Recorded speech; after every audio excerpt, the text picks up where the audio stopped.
ഒരു വേദഭാഗം വായിച്ചുകൊണ്ട് ചില കാര്യങ്ങൾ ഓർപ്പിച്ച് അത്രയും വേഗം ഈ ആലോചന അവസാനിപ്പിക്കാൻ താല്പര്യപ്പെടുകയാണ്. ஒரு வேத பகுதியை வாசித்து சில ஆலோசனையை சொல்லி இந்த பகுதியை நான் எவ்வளவு சீக்கிரம் நிறைவு செய்ய விரும்புகிறேன். 78 സങ്കീർത്തനം 9-ാമത്തെ വാക്യം. 78 സംഗീതത്തിൻ 9-ാം വചനം. ആയുധം ധരിച്ച വില്ലാളികളായ എഫ്രൈമ്യർ യുദ്ധ ദിവസത്തിൽ പിന്തിരിഞ്ഞു പോയി.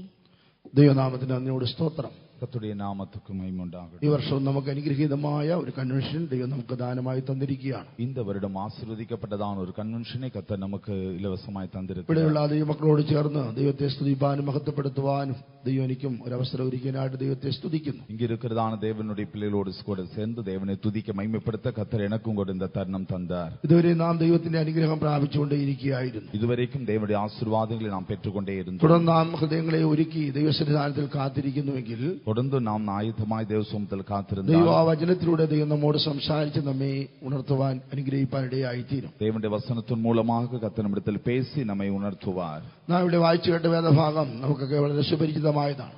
നാം ഇങ്ങ് വാസിക്ക് കേട്ടതാണ് ഒരു വേദ പകുതി നാം എല്ലാം നன்கு അറിந்த പകുതിയായിരുന്നു. ആയുധം ധരിച്ച വില്ലാളികളായ എഫ്രൈമ്യർ യുദ്ധാദിവസത്തിൽ പിന്തിരിഞ്ഞു പോയി. ആയുധം അണിந்த വിൽവീരരാണ് എഫ്രായിം പുത്രർ യുദ്ധനാളിലെ മുതുക് കാട്ടിനാர்கள். എഫ്രൈം എന്ന് പറയുമ്പോൾ യോസേഫിന്റെ രണ്ടാമത്തെ മകനാണ്, രണ്ട് മക്കളിൽ ഇളയ മകനാണ്. എഫ്രായിം എന്ന് சொல்லும் பொழுது യോസേഫുடைய 2 കുമാരിൽ ഇളയവൻ.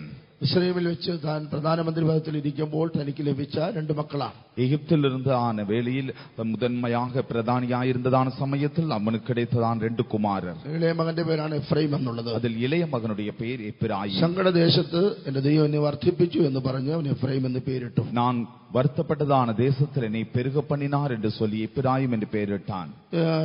യാക്കോബ് തന്റെ യോസേഫിന്റെ മക്കളെ അനുഗ്രഹിക്കുമ്പോൾ യാക്കോബ് യോസേഫിൻ പിള്ളകളെ ആശീർവദിക്കും പൊழுது മനശ്ശെക്ക് മൂത്ത മകന് മുൻപാക്കി എഫ്രൈമിനെ അനുഗ്രഹിക്കുകയുണ്ടായി. മൂത്തവനാകിയ മനാസേക്ക് മുൻപാകെ എഫ്രായിമെ നിർത്തി ആശീർവദിച്ചു. യാക്കോബിന്റെ വലങ്കൈ എഫ്രൈമിന്റെ തലയിൽ വെച്ചു, ഇടങ്കൈ മനശ്ശയുടെ തലയിൽ വെച്ചു. അങ്ങനെ അവനെ മുൻപനാക്കി. யாக்கோபு தன்னுடைய வலங்கரத்தை எப்பிராயிம் மேலும் மூத்தவனாயிருந்த மனாசேயின் மேல் இடதுகையிலும் வைத்து மனாசேக்கு முந்தினவனாய் எப்பிராயிமை மாற்றினான். ദൈവനാമത്തിന് അങ്ങയോട് സ്തോത്രം. கர்த்தருடைய நாமத்துக்கு അങ്ങനെ പിതാവിനാലും വലിയപ്പച്ചനാലും ഒക്കെ അനുഗ്രഹിക്കപ്പെടുവാനായിട്ട് അവൻ ഇടയായി തീർന്നു. இப்படி தகப்பனாலும் தன்னுடைய மூத்த தகப்பனாலும் அவன் ஆசீர்வദിക്കപ്പെട്ടാன். എഫ്രൈം എന്ന് പറയുമ്പോൾ വർദ്ധിച്ചു വരിക, അല്ലെങ്കിൽ ജയത്തിലേക്ക് പോകുക എന്നാണ് ഇതിന്റെ അർത്ഥം. എഫ്രായിം என்று சொல்லும் பொழுது பெருகுவது இல்லாவிட்டால் ஜெயத்திலிருந்து ஜெயத்தை கடந்து செல்வது. എന്നാൽ ഇവിടെ നാം വായിച്ചു കേട്ട വേദഭാഗത്തിൽ അവർ യുദ്ധ ദിവസത്തിൽ പിന്തിരിഞ്ഞു പോയി എന്നാണ് നാം വായിച്ചത്. ஆனால் இங்கு வாசிக்கப்பட்டதான வேதவசனத்திலே அவர்கள் யுத்த நாளிலே முதுகு காட்டினார்கள் என்று வாசிக்கிறோம். അവർ ആയുധം ധരിച്ചവരായിരുന്നു, அவர்கள் ஆயுதம் தரித்திருந்தார்கள், വില്ലാളികളായിരുന്നു, வில் வீரராயிருந்தார்கள். എങ്കിലും അവർക്ക് യുദ്ധ ദിവസത്തിൽ നിന്ന് യുദ്ധം ചെയ്ത് ജയിപ്പാനായിട്ട് സാധിച്ചില്ല. என்றாலும் யுத்த நாளிலே யுத்தம் செய்து ஜெயிக்க முடியவில்லை. ക്രിസ്തീയ ജീവിതം എന്ന് പറയുമ്പോൾ ഒരു യുദ്ധക്കളമാണ്, ഒരു പോർക്കളമാണ്. கிறிஸ்துவ வாழ்க்கை ஒரு யுத்தக்களம், போர்க்களம். ദൈനംദിനം നാം യുദ്ധത്തെ നേരിട്ടുകൊണ്ടിരിക്കുകയാണ്. ஒவ்வொரு நாளும் யுத்தத்தை நாம் சந்திக்க നമ്മുടെ வேண்டும். യുദ്ധത്തിൽ നാം പരാജയപ്പെട്ടു പോകരുത്, അതാണ് ദൈവത്തിന് നമ്മെ കുറിച്ചുള്ള ഉദ്ദേശം. நாம் யுத்தத்தில் தோல்வியடைய கூடாது என்பது தேவனுக்கு நம்மை குறித்திருக்கிற நோக்கம். കഴിഞ്ഞ 2 നാളുകളിൽ നാം ജയത്തിന്റെ ഉപദേശത്തെയാണല്ലോ കേട്ടുകൊണ്ടിരിക്കുന്നത്. கடந்த 2 നാட்களாக ஜெயத்தின் உபதேசத்தை ജയം கேட்டுக்கொண்டிருந்தோம். പ്രാപിച്ച ആൺകുട്ടി സിംഹാസനത്തിലേക്ക് എടുത്തുകൊള്ളപ്പെട്ടു.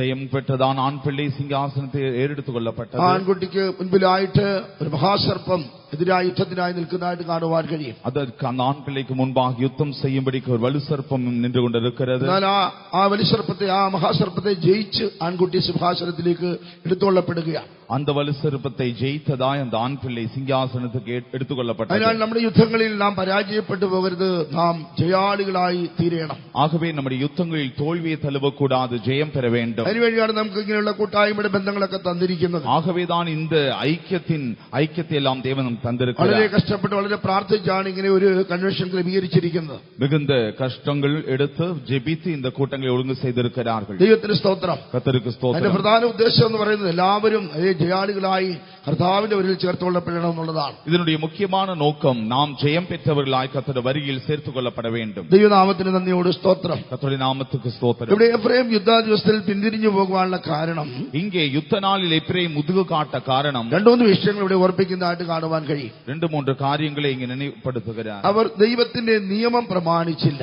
அவர்கள் தேவனுடைய கற்பனைகளை கைக்கொள்ளவில்லை. ദൈവത്തിന്റെ നിയമം പ്രമാണിക്കാഞ്ഞതിനാലാണ് യുദ്ധ ദിവസത്തിൽ അവർക്ക് യുദ്ധം ചെയ്ത് ജയിപ്പാൻ കഴിയാതിരുന്നത്. அவர்கள் தேவனுடைய உடன்படிக்கையை கைக்கொள்ளாதபடினால் யுத்த நாளிலே ஜெயம் பெற முடியவில்லை. ഓർപ്പിച്ചല്ലോ, അവർക്ക് ആയുധം ഉണ്ടായിരുന്നു, അവർ വില്ലാളികളായിരുന്നു. அவர்கள் ஆயுதம் உள்ளவர்களாக வில்வீரராயிருந்தார்கள். ദൈവത്തിന് സ്തോത്രം. கர்த்தருக்கு ஸ்தோத்திரம். എങ്കിലും അവർക്ക് ധൈര്യത്തോടെ യുദ്ധം ചെയ്യുവാനുള്ളതായ ധൈര്യമോ ശക്തിയോ അവർക്കില്ലായിരുന്നു. என்றாலும் தைரியத்தோடு யுத்தம் செய்யக்கூடியதான பலன் அவர்களுக்கு இல்லாமல் இருந்தது. ആ ധൈര്യവും ശക്തി അവർക്ക് നഷ്ടപ്പെട്ടു പോകുവാൻ കാരണം, அவருடைய தைரியம் அவர்கள் இழந்து போக காரணம், അവർ ദൈവത്തിന്റെ നിയമം പ്രമാണിച്ചില്ല എന്നുള്ളതാണ്. அவர்கள் தேவனுடைய உடன்படிக்கையை கைக்கொள்ளவில்லை. ദൈവത്തിന്റെ നിയമം പ്രമാണിക്കുന്ന ഒരു ദൈവ പൈതലിന് വലിയ ധൈര്യവും ശക്തിയും ഉണ്ടാകുവാനിടയായി തീരും. தேவனுடைய உடன்படிக்கையை கைக்கொள்ளுகிற தேவனுடைய பிள்ளைக்கு பலனும் தைரியமும் உண்டாகும். ഒരു നിയമത്തിന്റെ അടിസ്ഥാനത്തിലാണ് എല്ലാം തന്നെ നിലനിൽക്കുന്നത്. எல்லாமே ஒரு உடன்படிக்கைக்கு உட்பட்டு பிரமாணத்துக்கு உட்பட்டு தான் இருக்கிறது. നമ്മുടെ രാജ്യത്തിന് ചില നിയമവ്യവസ്ഥകളുണ്ട്. நம்முடைய தேசத்தில் சில உடன்படிக்கை பிரமாணங்கள் இருக்கிறது. ആ നിയമവ്യവസ്ഥകൾ അനുസരിച്ച് ജീവിക്കുന്നതുകൊണ്ടാണ് നമ്മുടെ രാജ്യം നിലനിൽക്കുന്നത്. அந்த பிரமாணங்களுக்கு ஒத்தவண்ணமாய் கடந்து போகிறபடியால் தான் இந்த தேசம் நிலைநிற்கிறது. നാം വസിക്കുന്ന ഒരു ഭൂമി ഒരു നിയമത്തിൽ നിലനിൽക്കുകയാണ്. நாம் வாசம் பண்ணுகிற இந்த பூமிக்கும் சில பிரமாணங்கள் உண்டு. ആ നിയമത്തിൽ നിലനിൽക്കുന്നതിനാലാണ് നമുക്ക് ഈ ഭൂമിയിൽ വസിപ്പാനായിട്ട് വാസയോഗ്യമായിരിക്കുന്നത്. அந்த பிரமாணங்களின்படி இந்த உலகம் காணப்படுகிறபடினால் தான் நாம் வாசம் பண்ணுகிறதுக்கு ஏதுவாய் இது இருக்கிறது. അതിനാൽ നിലനിൽപ്പ് നിയമത്തിന്റെ അടിസ്ഥാനത്തിലാണെന്ന് മനസ്സിലാക്കുവാൻ കഴിയും. ஆகவே நிலைநிற்பது பிரமாணத்தின் அடிப்படையில் தான். ദൈവനാമത്തിന് അതിനോട് സ്തോത്രം. கர்த்தருடைய நாமத்துக்கு ஸ்தோத்திரம். ഇവിടെ എഫ്രൈം ദൈവത്തിന്റെ നിയമങ്ങളെ പ്രമാണിച്ചില്ല. இங்கு எப்ராயிம் தேவனுடைய கற்பனைகளை உடன்படிக்கையில கைக்கொள்ளவில்லை. ദൈവത്തിന്റെ നിയമങ്ങളെ പ്രമാണിക്കുന്നവർ നിശ്ചയമായിട്ടും അനുഗ്രഹിക്കപ്പെട്ടവരായി തീരും. தேவனுடைய பிரமாணங்களை கட்டளைகளை கைக்கொள்ளுகிறவர்கள் ஆசீர்வதிக்கப்பட்டவர்களாய் இருப்பார்கள். ദൈവത്തിന്റെ നിയമങ്ങളെ പ്രമാണിക്കുന്നവർ എല്ലാ നിലയിലും വിജയികളായി തീരും. தேவனுடைய சட்டங்களை கைக்கொள்ளுகிறவர்கள் எல்லா விதத்திலும் அவர்கள் ஜெயம் பெறுகிறவர்களாய் இருப்பார்கள். ദൈവനാമത്തിന് അതിനോട് സ്തോത്രം. கர்த்தருடைய நாமத்துக்கு ஸ்தோத்திரம். പഠിക്കുമ്പോൾ നമുക്ക് ദൈവത്തിന്റെ അനേക നിയമങ്ങളെ കാണുവാൻ കഴിയും. வேதத்தை வாசிக்கும் பொழுது தேவனுடைய அநேக சட்டங்களை நாம் அறியலாம். അതിലൊരു നിയമമാണ് ദൈവം നമുക്ക് തന്നിരിക്കുന്ന സമാധാന നിയമം എന്നുള്ളത്. அதில் ஒன்றுதான் தேவன் நமக்கு தந்திருக்கிற சமாதானத்தின் உடன்படிக்கை. ദൈവനാമത്തിന് അതിനോട് സ്തോത്രം. கர்த்தருடைய நாமத்துக்கு ஸ்தோத்திரம். സംഖ്യാപുസ്തകം 25-ാം അധ്യായത്തിലേക്ക് വരുമ്പോൾ, സംഖ്യാപുസ്തകം என்னாகும் 25-ஆம் அதிகாரத்துக்கு வரும் பொழுது അവിടെ ഫിനെഹാസിന് ഒരു സമാധാന നിയമം കൊടുക്കുന്നതായിട്ട് കാണുവാൻ കഴിയും. பினகாசுக்கு கொடுக்கப்பட்ட சமாதானத்தின் உடன்படிக்கையை நாம் பார்க்கிறோம். ദൈവത്തിന് സ്തോത്രം. கர்த்தருக்கு അവൻ ஸ்தோத்திரம். പാപത്തോട് പോരാടിയതിനാൽ അവന് സമാധാന നിയമം ദൈവം നൽകുകയാണ്. பாவத்தோடு அவன் போராடினபடினால் அவனுக்கு சமாதானத்தின் உடன்படிக்கையை தருகிறார். പാപത്തിനെതിരായി അവൻ ശിക്ഷ നടത്തിയെന്നാണ് 106-ാം സങ്കീർത്തനത്തിൽ നാം വായിക്കുന്നത്. 106-ஆம் சங்கீதம் வாசிக்கும் பொழுது பாவத்துக்கு எதிராக அவன் கிரியை செய்தான் என்று வாசிக்கிறோம். അതേ പാപം അധികരിക്കുന്ന ലോകത്തിലാണല്ലോ നാം ജീവിക്കുന്നത്. ஒவ்வொரு நாளும் பாவம் அதிகரிக்கிற உலகத்தில் தானே ஜீவிக்கிறோம். ഒരു പാപ ശരീരത്തിലാണ് നാം ജീവിക്കുന്നത്. வாசம் பண்ணுகிறது ஒரு பாவ சரீரம். അതിനാൽ പാപത്തോട് പോരാടി ജയിക്കുന്ന ഒരു ദൈവവേദനെ സമാധാന നിയമം ലഭിക്കുകയുള്ളൂ. ஆகவே பாவத்தோடு போராடி ஜெயம் பெறுகிற தேவனுடைய பிள்ளைக்கு சமாதானத்தின் உடன்படிக்கை கிடைக்கும். എബ്രായ ലേഖനത്തിൽ ഇപ്രകാരം വായിക്കുന്നുണ്ട്, எபிராயர் நிருபத்தில் இப்படி வாசிக்கிறோம், പാപത്തോട് പോരാടുന്നതിൽ പ്രാണത്യാഗത്തോട് എതിർത്ത് നിന്നിട്ടില്ല എന്നും, பாவத்துக்கு எதிராக போராடுகிறதில் இன்னும் நீங்கள் ரத்தம் சிந்தத்தக்கதாக எதிர்க்கவில்லையே. ആ പാപത്തോട് പോരാടി ജയിച്ചെങ്കിൽ മാത്രമേ ആ സമാധാനത്തെ കാത്തുകൊള്ളുവാൻ കഴിയത്തുള്ളൂ. பாவத்தோடு போராடி ஜெயம் பெற்றால் மாத்திரமே சமாதான உடன்படிக்கையில் நிலைநிற்க முடியும். കയ്യിനോട് ഒരിക്കൽ ദൈവപ്രകാരം പറയുകയുണ്ടായി, காயினிடத்திலே தேவன் விதம் சொல்லுகிறார், കയ്യിനെ പാപത്തിന്റെ വാതിൽക്കൽ കിടക്കും, നീ അതിനെ കീഴ്പ്പെടുത്തേണം. பாவம் வாசல்படியில் படுத்திருக்கும், நீ அதை மேற்கொள்ள வேண்டும். അപ്പോൾ പാപത്തെ കീഴ്പ്പെടുത്തുന്ന, പാപത്തെ ജയിക്കുന്നവർക്ക് മാത്രമേ സമാധാന നിയമം ലഭ്യമാകുകയുള്ളൂ. ஆகவே பாவத்தை கீழ்ப்படுத்துகிறவர்கள் ஜெயிக்கிறவர்கள் மாத்திரமே சமாதான உடன்படிக்கையை பெற എപ്പോഴും முடியும். നാം നമ്മുടെ സമാധാനത്തെ കാത്തുകൊള്ളുന്നവരായിരിക്കണം. எப்பொழுதும் நாம் நம்முடைய சமாதானத்தை காத்துக்கொள்ள வேண்டும். പ്രകാരം പറയുകയുണ്ടായിരുന്നു, நம்முடைய ആண்டவர் മலை പ്രസംഗത്തിൽ இப்படி சொன்னாரே, സമാധാനം ഉണ്ടാക്കുന്നവർ ഭാഗ്യവാന്മാർ, അവർ ദൈവത്തിന്റെ പുത്രന്മാരെന്ന് വിളിക്കപ്പെടും. சமாதானம் செய்கிற பாக்கியவான்கள் தேவனுடைய புத்திரர் எனப்படுவார்கள். യാക്കോബിന്റെ ലേഖനത്തിൽ ആ പ്രകാരം വായിക്കുന്നുണ്ട്. யாக்கோப்பு நிருபத்தில் இப்படி வாசிக்கிறோம், സമാധാനം ഉണ്ടാക്കുന്നവർ സമാധാനത്തിൽ വിതച്ച് നീതി എന്ന ഫലം കൊയ്യും. சமாதானம் உண்டாக்குறவர்கள் சமாதானத்தில் விதைத்து நீதியின் பலனை அறுப்பார்கள். അതിനാൽ ഏത് കാലത്തും നമ്മുടെ സമാധാനത്തെ നാം മുറുകെ പിടിക്കുന്നവരായിരിക്കണം. ஆகவே இந்த காலத்திலும் சமாதானத்தை உறுதியாய் பிடிக்க வேண்டும். നമ്മുടെ സമാധാനത്തെ മുറുകെ പിടിച്ച് ജീവിക്കുമ്പോൾ நாம் நம்முடைய சமாதானத்தை உறுதியாய் பற்றி ദൈവം നമുക്ക് பிடித்து വേണ്ടി അത്ഭുതമാർന്ന വഴികൾ തുറക്കുവാനായിട്ടിടയായി ഇടയായിത്തീരും. ദൈവം നമ്മുടെ ജീവിതത്തിൽ അതിശയமான വഴിகளை திறப்பார். നമ്മുടെ കണ്ണുകൊണ്ട് വിശ്വസിപ്പാൻ കഴിയാത്തതായ കാര്യങ്ങൾ ദൈവം നമുക്ക് വേണ്ടി ചെയ്യും. நம் கண்கூடாக நம்ப முடியாத காரியங்கள் நமக்காக தேவன் நடப்பிப்பார். പുറപ്പാട് പുസ്തകം 14 അധ്യായത്തിലേക്ക് വരുമ്പോൾ യാത്രാകമം 14 അധ്യായം വരുമ്പോൾ ഇസ്രായേൽ ജനം തന്റെ കനാനിലേക്കുള്ള യാത്രാമധ്യേ ഇസ്രായേൽ ജനങ്ങൾ കാനാൻ പ്രയാണത്തിന് മധ്യയിലെ അവർ ചെങ്കടലിന്റെ തീരത്ത് വന്നെത്തിയിരിക്കുകയാണ്. செங்கலின் ஓரத்தில் வந்து சேர்ந்திருக்கிறார்கள். അവർക്ക് മുൻപോട്ടോ പുറകോട്ടോ പോകാൻ കഴിയാത്ത അവസ്ഥ. அந்த சிவந்த சமுத்திரம் முன்பே பின்பே போக முடியாத நிலை. ഇരുവശത്തേക്ക് അവർക്ക് പോകുവാൻ കഴിയത്തില്ല. எந்த பகுதி போக முடியும் தெரியவில்லை. വലിയ പ്രതിസന്ധിയിൽ നേരിട്ടിരിക്കുകയാണ്. அவர்களுக்கு எதிரோ சூழ்நிலை உண்டாயிருக்கிறது. അവർക്കെതിരായിട്ട് ഫറവോനും സൈന്യവും വരികയാണ്. அவர்களுக்கு பின்பாக பார்வோனின் சேனை வருகிறது. ദൈവനാമത്തിന് നന്ദിയോട് സ്തോത്രം. கர்த்தருடைய நாமத்துக்கு மகிமை உண்டாகட்டும். മുഖാന്തരം എന്താണ് ദൈവം അരുളി ചെയ്യുന്നത്? மோசேயின் மூலமாய் கர்த்தர் என்ன சொன்னார்? നിങ്ങൾ മിണ്ടാതിരിപ്പീൻ, ഞാൻ നിങ്ങൾക്ക് വേണ്ടി യുദ്ധം ചെയ്യും. நீங்கள் அமைதியாயிருங்கள், நான் உங்களுக்காய் யுத்தம் செய்வேன். നിങ്ങൾ നിങ്ങളുടെ സമാധാനത്തെ പിടിച്ചുകൊണ്ട് നിൽപ്പീൻ എന്നാണ് നാം അതിൽ വായിക്കുന്നത്. அதிலே நாம் வாசிக்கிற காரியம், நீங்கள் உங்கள் சமாதானத்தோடு கூட காணப்படுங்கள். നമ്മുടെ സമാധാനത്തെ പിടിച്ചുകൊണ്ട് നിൽക്കുമ്പോൾ நான் நம்முடைய சமாதானத்தை பிடித்துக் கொண்டிருந்தால் യുദ്ധങ്ങളെല്ലാം ദൈവം ഏറ്റെടുക്കുവാനിടയായി. நம்முடைய யுத்தங்களை எல்லாம் கர்த்தர் ஏற்றுக்கொள்வார். യുദ്ധം ദൈവത്തിന്റേതാണ്, ജയം നമ്മുടേതാണ്. யுத்தம் கர்த்தருடையது, ஜெயமோ நம்முடையது. ഏത് പ്രതിസന്ധി ഘട്ടത്തിലും നമ്മുടെ സമാധാനത്തെ നാം നഷ്ടപ്പെടുന്നവരായി തീരരുത്. ஆகவே எந்த எதிர் சூழ்நிலைகளில் நம்முடைய சமாதானத்தை நாம் இழந்து போக கூடாது. നിങ്ങൾ നിങ്ങളുടെ സമാധാനത്തെ പിടിച്ചുകൊണ്ട് നിൽപ്പീൻ. நீங்கள் உங்களுடைய சமாதானத்தை காத்துக்கொள்ளுங்கள். ഞാൻ നിങ്ങൾക്ക് വേണ്ടി യുദ്ധം ചെയ്യും. நான் உங்களுக்காய் யுத்தம் செய்வேன். നമുക്കറിയാം പ്രതിസന്ധി ഘട്ടം വളരെ വിഷമത്തിലായ ഒരു അനുഭവമാണ്. நமக்கு தெரியுமே, எதிர் சூழ்நிலைகள் மிகவும் பிரச்சனை உண்டாக்குற சூழ்நிலைகள். മുൻപിൽ ചെങ്കടൽ കാണപ്പെടുകയാണ്. முன்பு சிவந்த சமுத்திரம், പുറകിൽ ഫറവോനും സൈന്യവും വരുന്നു. பின்பாக பார்வோனின் சேனை, ഇരുഭാഗത്തും മലകളാണ്. இரண்டு பக்கத்திலும் மலைகள். അന്ന് രാത്രി ഭയങ്കരമായ കാറ്റടിച്ചു. அന്ന് இரவு பெரிய காற்று வீசினது. ആകെ തികച്ചും പ്രതികൂലമായൊരു സാഹചര്യം. முற்றிலும் எதிரான சூழ்நிலை. എല്ലാ വഴികളും അടഞ്ഞൊരു സ്ഥാനം. எல்லா பாதைகளும் அடைபட்டது. അങ്ങനെയുള്ള സന്ദർഭങ്ങളിൽ സമാധാനത്തെ പിടിച്ചുകൊണ്ട് നിൽക്കുക എന്ന് പറയുന്നത് അല്പം ബുദ്ധിമുട്ടുള്ള വിഷയമാണ്. இப்படிப்பட்டதான சூழ்நிலையில் சமாதானத்தை காத்துக்கொள்கிறது மிகவும் கடினமான காரியம். എന്നാൽ അങ്ങനെയുള്ള സന്ദർഭങ്ങളിൽ നമ്മുടെ സമാധാനത്തെ പിടിച്ചുകൊണ്ട് നിൽക്കണം എന്നാണ് ദൈവം ആഗ്രഹിക്കുന്നത്. என்றாலும் இப்படிப்பட்ட சூழ்நிலை மத்தியிலும் சமாதானத்தை காத்துக்கொண்டு நிற்க வேண்டும் என்று தேவன் விரும்புகிறார். അവിടെയാണ് നമുക്ക് വേണ്ടി ദൈവം യുദ്ധം ചെയ്യുന്നത്. அங்குதான் கர்த்தர் நமக்காய் யுத்தம் செய்கிறார். അവിടെയാണ് ദൈവം നമുക്ക് വേണ്ടി അത്ഭുതമാർന്ന വഴികൾ തുറക്കുന്നത്. அங்குதான் தேவன் நமக்காய் அதிசய வழிகளை திறக்கிறார். അവിടെയാണ് ശത്രു പരാജയപ്പെടുവാനിടയായി. அங்குதான் சத்துரு தோற்கடிக்கப்படுகிறான். ദൈവനാമത്തിന് നന്ദിയോട് സ്തോത്രം. கர்த்தருடைய நாமத்துக்கு ஸ்தோத்திரம். എന്താണ് ദൈവത്തിന്റെ വചനം പറയുന്നത്? கர்த்தருடைய வசனம் என்ன சொல்லுகிறது? ഇന്ന് കണ്ട മിസ്രയീമ്യരെ നിങ്ങൾ ഒരു നാളും കാണുകയില്ല. இன்று நீங்கள் பார்த்த நான் எகிப்தியரை இனிமேல் பார்க்க மாட்டீர்கள். അവരുടെ പിന്നാലെ മിസ്രയീമ്യർ വന്നുകൊണ്ടിരിക്കുകയാണ്. அவர்கள் பின்பாக எகிப்தியர் வந்து கொண்டிருக்கிறார்கள். മാനുഷികമായ ദൃഷ്ടിയിൽ നോക്കിയാൽ നമുക്ക് വിശ്വസിപ്പാൻ കഴിയത്തില്ല. மனித கண்களினால் கண்டால் நம்ப முடியாத காரியம். എന്നാൽ ദൈവം എന്താണ് പറയുന്നത്? தேவன் என்ன சொல்லுகிறார்? ഇന്ന് കണ്ട മിസ്രയീമ്യരെ നിങ്ങൾ ഇനി ഒരു നാളും കാണുകയില്ല. இன்று காண்கிற எகிப்தியரை நீ காண்பதில்லை. സമാധാനത്തെ മുറുകെ പിടിച്ചുകൊണ്ട് നിൽക്കുന്ന ദൈവമക്കൾക്ക് വേണ്ടി, சமாதானத்தை உறுதியாய் பிடித்துக் கொண்டிருக்கிற தேவனுடைய பிள்ளைகளுக்காக ദൈവം യുദ്ധം ചെയ്തവരുടെ ശത്രുക്കളെ പൂർണ്ണമായിട്ടും തകർക്കും. தேவன் யுத்தம் செய்து சத்துருக்களை பூர்ணமாய் அழிப்பார். ചിലപ്പോൾ രോഗം നമുക്കൊരു ശത്രുവായി കാണപ്പെടും. രോഗം നമുക്കൊരു ശത്രുവാണ്. சில வேளையிலே வியாதி ஒரு சத்துருவாய் இருக்கலாம். ലോകം ജഡം ഇതെല്ലാം ശത്രുവായി കാണപ്പെടുന്നു. உலக மாம்சம் கூட சத்துருவாய் ഈ இருக்கலாம். ശത്രുക്കളുടെ മേലെല്ലാം ദൈവം നമുക്കൊരു ജയം നൽകുവാനിടയായി തീരും. இந்த சத்துருக்கள் மேலெல்லாம் கர்த்தர் நமக்கு ஜெயத்தை தருவார். ദൈവമാണ് നമുക്ക് വേണ്ടി യുദ്ധം ചെയ്യുന്നത്. கர்த்தர் தான் நமக்காய் யுத்தம் செய்கிறார். ദൈവത്തിന്റെ കൃപയാൽ നമുക്ക് ജയിപ്പാൻ കഴിയും. தேவனுடைய கிருபையினால ஜெயம் பெற முடியும். അതിനാൽ പ്രിയ ദൈവമക്കളെ, സമാധാനത്തെ നാം മുറുകെ പിടിച്ചുകൊള്ളുന്നവരായിരിക്കണം. ஆனபடியால் அருமையான தேவனுடைய பிள்ளைகளே, நம்முடைய சமாதானத்தை உறுதியாய் பிடித்துக் கொள்ள നമ്മുടെ வேண்டும். സമാധാന നിയമത്തെ നാം കാത്തുകൊള്ളുന്നവരായിരിക്കണം. சமாதானத்தின் உடன்படிக்கையை காத்துக்கொள்ள வேண்டும். ദൈവനാമത്തിന് നന്ദിയോട് സ്തോത്രം. கர்த்தருடைய நாமத்துக்கு ஸ்தோத்திரம். ശമൂവേലിന്റെ 1-ാം പുസ്തകം 11-ാം അധ്യായത്തിലേക്ക് വരുമ്പോൾ, ശമൂവേലിന്റെ 1-ാം പുസ്തകം 11-ാം അധ്യായം, 1 சாமுவேல் 14 அதிகாரத்துக்கு வரும் பொழுது അവിടെ ഒരു പ്രത്യേക സന്ദർഭത്തിൽ ശൗൽ തന്റെ സമാധാനത്തെ പിടിച്ചുകൊണ്ടുവന്നതായിട്ട് നമുക്ക് കാണുവാൻ കഴിയുന്നുണ്ട്. அந்த இடத்துல ஒரு குறிப்பிட்டதான சந்தர்ப்பத்தில் சவுல் தன்னுடைய சமாதானத்தை காத்துக் கொண்டிருந்தார். ശൗൽ രാജാവായിട്ട് അഭിഷേകം ചെയ്തിട്ട് കഴിഞ്ഞു. சவுல் ராஜாவாய் அபிஷேகம் பண்ணப்பட்டார். ഒരു കൂട്ടർ ശൗലിനെ അംഗീകരിച്ചു. ஒரு கூட்டத்தார் சவுலை ஏற்றுக்கொண்டார்கள். ദൈവത്തിന് സ്തോത്രം. கர்த்தருக்கு ஸ்தோத்திரம். ചിലര് ശൗലിന്റെ രാജ്യത്വത്തെ അംഗീകരിച്ചില്ല. ஆனால் சில சவுலுடைய ராஜ்யபாரத்தை ஏற்றுக்கொள்ளவில்லை. ചില നീചന്മാർ അത് അംഗീകരിച്ചില്ല എന്നാണ് നാം വായിക്കുന്നത്. சில அற்பமான மக்கள் அதை ஏற்றுக்கொள்ளவில்லை. ദൈവത്തിന് സ്തോത്രം. ஸ்தோத்திரம். മാത്രമല്ല അവന് കാഴ്ചയും കൊണ്ടുവരായിരുന്നു. അവന് കാഴ്ച കൊണ്ടുവന്നു. அவருக்கு காணிக்கைகளை கொண்டு வரவில்லை. ദൈവത്തിന് സ്തോത്രം. கர்த்தருக்கு ஸ்தோத்திரம். എന്നാൽ ശൗൽ എന്താണ് ചെയ്തത്? சவுல் என்ன செய்தார்? ശൗലോ അത് ഗണ്യമാക്കിയില്ല എന്നാണ് മലയാളത്തിൽ എഴുതിയിരിക്കുന്നത്. அதை சவுல் ஒரு காரியமாக பொருட்டாக எண்ணவில்லை. കാത് കേളാത്തവനെ പോലെ ഇരുന്നു എന്നാണ് തമിഴ്. காது கேட்காதவன் காது கேளாதவர் போல் இருந்தார். சவுலோ அது கண்ணியமாக்கியில்ல. சவுல் அதை ஒரு கணக்கில் எடுக்கவில்லை. அவனை ബഹുമാനിക്കാത്തതോ അവരെ ഗണം പണ്ണാതയോ അവന് കാഴ്ച കൊണ്ടുവരായിരുന്നതോ അവർ കാണിക്ക കൊണ്ടുവരാതയോ തന്നെ വാസ്തവത്തിലൊരു കാര്യമായിട്ട് ശൗൽ എടുത്തില്ല. അത് ഒരു വിഷയമാകവേ അവർ എടുത്തുകൊള്ളവില്ല. രാജാവാണ്, അവനെ ബഹുമാനിക്കേണ്ടതാണ്. അവർ രാജാ അവരെ ഗണം പണ്ണ വേണ്ടും, അവന് കാഴ്ച കൊണ്ടുവരേണ്ടതാണ്, അവർ കാണിക്ക കൊണ്ടുവര വേണ്ടും. എന്നാൽ ഈ നീചന്മാർ അതൊന്നും ചെയ്തില്ല. ஆனால் இந்த பேலியால் மக்கள் அதொன்றும் செய்யவில்லை. അങ്ങനെ സന്ദർഭത്തിൽ ശൗൽ തന്റെ സമാധാനത്തെ പിടിച്ചുകൊണ്ട് നിന്നു.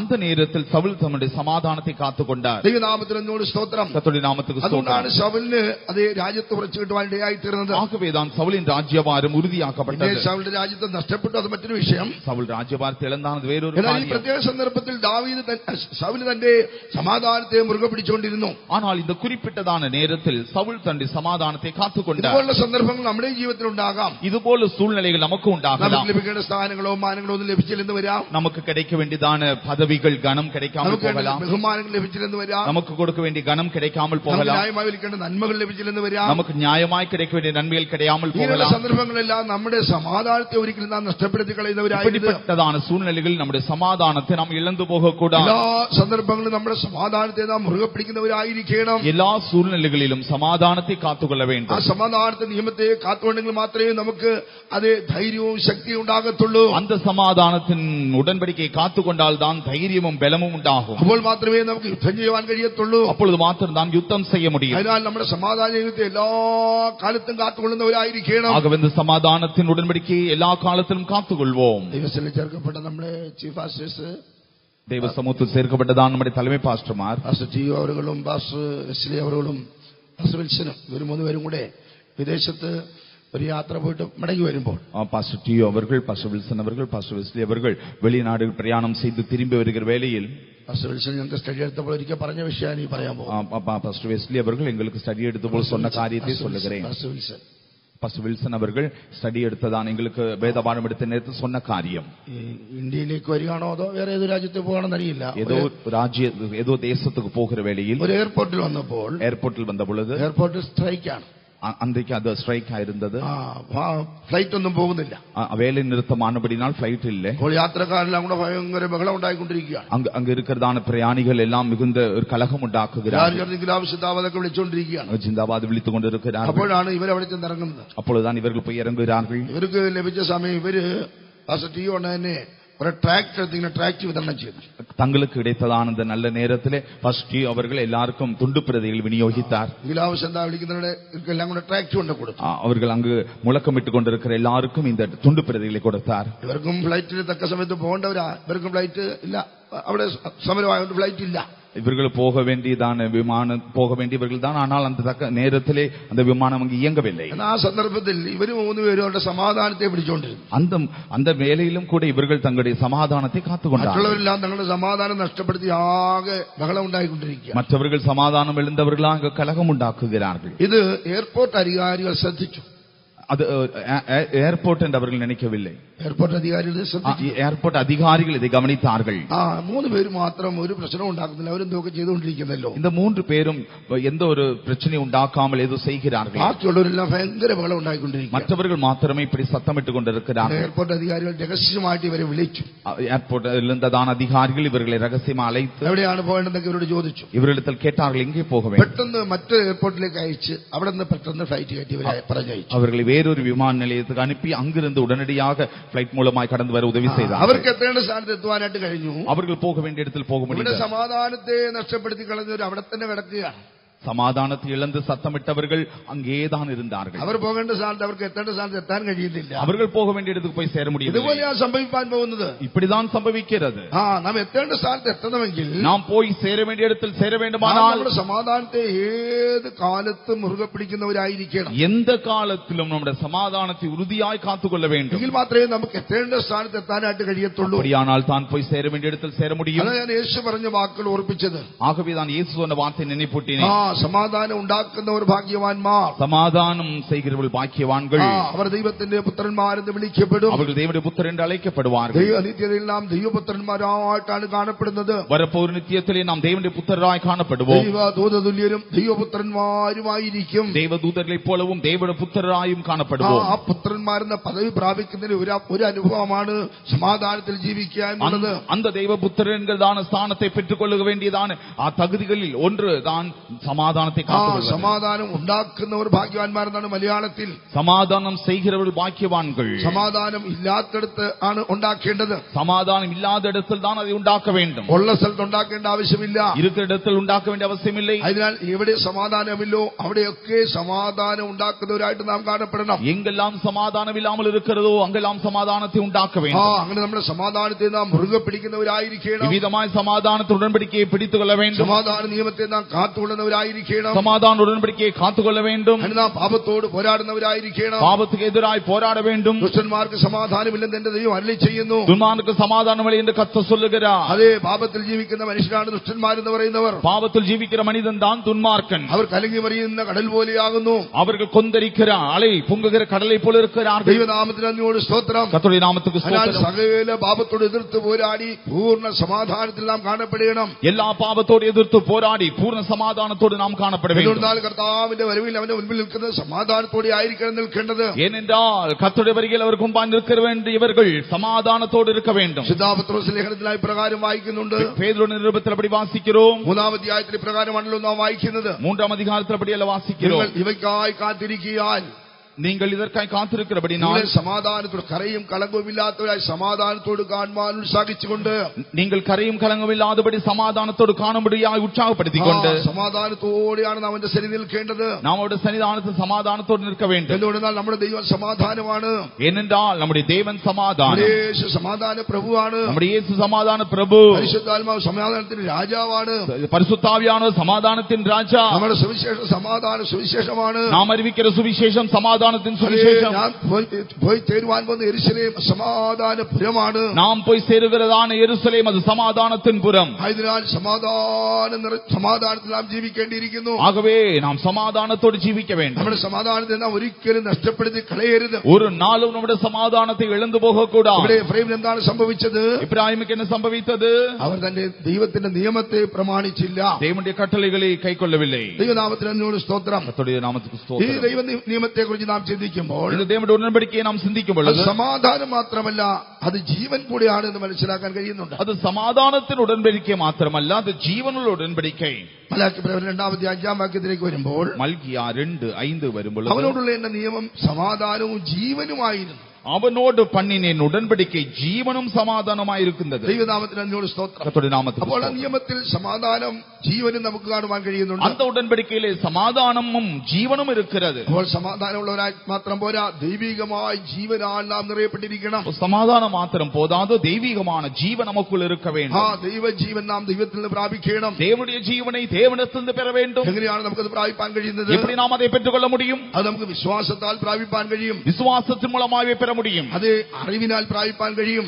அறிவினாலே பெற முடியும். ഇപ്രകാരമാണ് തിരുവെഴുത്തിൽ വായിക്കുന്നത്. விதமாக தான் வேதத்தில் അതേ வாசிக்கிறோம். വിശ്വസിക്കുന്നവർക്ക് നിത്യജീവൻ പ്രാപിപ്പാൻ കഴിയും. விசுவாசிக்கிறவர்கள் நித்திய ஜீவனை பெற முடியும். ആ ദൈവത്തിന്റെ വചനത്തെ നാം വിശ്വസിക്കണം. தேவனுடைய வசனத்தை விசுவாசிக்க ദൈവത്തെ வேண்டும். നാം വിശ്വസിക്കണം. தேவனை விசுவாசிக்க வேண்டும். ദൈവത്തിന്റെ വാഗ്ദത്തങ്ങളെ വിശ്വസിക്കണം. தேவனுடைய வாக்குத்தத்தங்களை விசுவாசிக்க வேண்டும். ദൈവനാമത്തിന് എന്നോട് സ്തോത്രം. கர்த்தருக்கு ஸ்தோத்திரம். അവർക്കാണ് ദൈവ ജീവൻ പ്രാപിപ്പാനായിട്ട് സാധിക്കുന്നത്. அவர்கள் தான் தேவனுடைய ஜீவனை பெற முடியும். മാത്രമല്ല ദൈവത്തെ കുറിച്ച് നമുക്ക് ശരിയായ അറിവുണ്ടായിരിക്കണം. மாத்திரமல்ல, தேவனை குறித்த ஒரு சரியான அறிவு வேண்டும். ദൈവവചനത്തെ കുറിച്ച് അറിവുണ്ടായിരിക്കണം. தேவனுடைய வசனத்தை குறித்த ஒரு அறிவு, ദൈവസഭയെ കുറിച്ച് അറിവുണ്ടായിരിക്കണം. தேவனுடைய சபையை குறித்த ஒரு அறிவு, ഈ അറിവൊക്കെ നമുക്ക് ജീവൻ തരുന്നതാണ് തിരുവെഴുത്തിൽ നാം വായിക്കുന്നുണ്ട്. இவைகள் எல்லாம் நமக்கு ஜீவன் தருவதாக வேதத்தில் வாசிக்கிறோம். യോഹന്നാന്റെ സുവിശേഷത്തിൽ വരുമ്പോൾ പ്രകാരം വായിക്കുന്നുണ്ട്. யோவான் சுவிசேஷத்தில் இதை வாசிக்கிறோம். ഏകസത്യതയുമായ നിന്നെയും ஒரே தேவனாகிய உம்மையும் നീ അയച്ചിരിക്കുന്ന യേശുക്രിസ്തുവിനെ വിശ്വസിക്കുന്ന നിത്യജീവനാകുന്നു. நீர் அனுப்பினதான இயேசு கிறிஸ்துவை விசுவாசிப்பதே நித்திய ஜீவன். അതിനാൽ പ്രിയപ്പെട്ടവരെ, വിശ്വാസത്താലും അറിവിനാലും നമുക്ക് ആ ജീവൻ പ്രാപിപ്പാൻ കഴിയും. விசுவாசத்தினாலும் அறிவினாலும் அந்த ஜீவனை பெற முடியும். ആ സമാധാനത്തിലും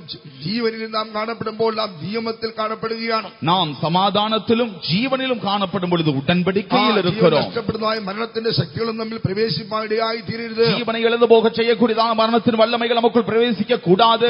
ജീവൻ എന്ന് പറയുമ്പോൾ അത് ആത്മാവിന്റെ ചിന്തയെ കൂടെ വെളിപ്പെടുത്തുകയാണ്. ജീവൻ എന്ന് சொல்லும் பொழுது ஆவியின் சிந்தையும் காட்டுகிறது. ദൈവത്തിന് സ്തോത്രം. கர்த்தருக்கு ஸ்தோத்திரம். റോമാലേഖനം 8 അധ്യായത്തിലേക്ക് വരുമ്പോൾ ரோமருக்கு எழுதின 8 அதிகாரத்தில் പ്രകാരമാണല്ലോ ഓർപ്പിക്കുന്നത്. பரிசுத்த பவுல் விதம் சொல்லுகிறாரே, ജഡത്തിന്റെ ചിന്ത മരണം, ആത്മാവിന്റെ ചിന്തയോ ജീവനും സമാധാനവും. மாம்சத்தின் சிந்தை மரணம், ஆவியின் சிந்தையோ ஜீவனும் சமாதானம். അപ്പോൾ ആത്മാവിന്റെ ചിന്തയുള്ളവരായിട്ട് നാം മാറ്റപ്പെടണം. ஆவியின் சிந்தையுள்ளவர்களாய் மாற வேண்டும். ദൈവനാമത്തിന് എന്നോട് സ്തോത്രം. கர்த்தருடைய நாமத்துக்கு ஸ்தோத்திரம். ഇന്ന് ലോകത്തിൽ ജഡികമായ ചിന്ത വർദ്ധിച്ചുകൊണ്ടിരിക്കുകയാണ്. இந்த உலகத்திலே மாம்ச சிந்தை பெருகிறது. ലോകത്തിന്റേതായ ചിന്ത വർദ്ധിച്ചുകൊണ്ടിരിക്കുന്നു. உலக சிந்தை பெருகிறது. വിവിധമായ അനുഭവങ്ങളിലൊക്കെ ദൈവമക്കൾ വിടുവിക്കപ്പെട്ടവരായിരിക്കണം. இந்த அனுபவங்களில் தேவனுடைய பிள்ளைகள் விடுவிக்கப்பட வேண்டும். അതിനുവേണ്ടിയാണ് ദൈവം നമുക്ക് ഈ വലിയ കൂട്ടായ്മയുടെ ബന്ധം തന്നിരിക്കുന്നത്. ஆகவேதான் இந்த பெரிய ஐக்கியத்தை தேவன் நமக்கு தந்திருக்கிறார். നമുക്ക് ദൈവം ഉപദേശങ്ങൾ വെളിപ്പെടുത്തി തരുന്നത്. ஆகவேதான் தேவன் நமக்கு உபதேசத்தை வெளிப்படுத்துகிறார். അതിനാൽ നാം ആത്മാവിന്റെ ചിന്തയുള്ളവരായി മാറ്റപ്പെടണം. ஆகவே நாம் ஆவியின் சிந்தையுள்ளவர்களாய் மாற வேண்டும்.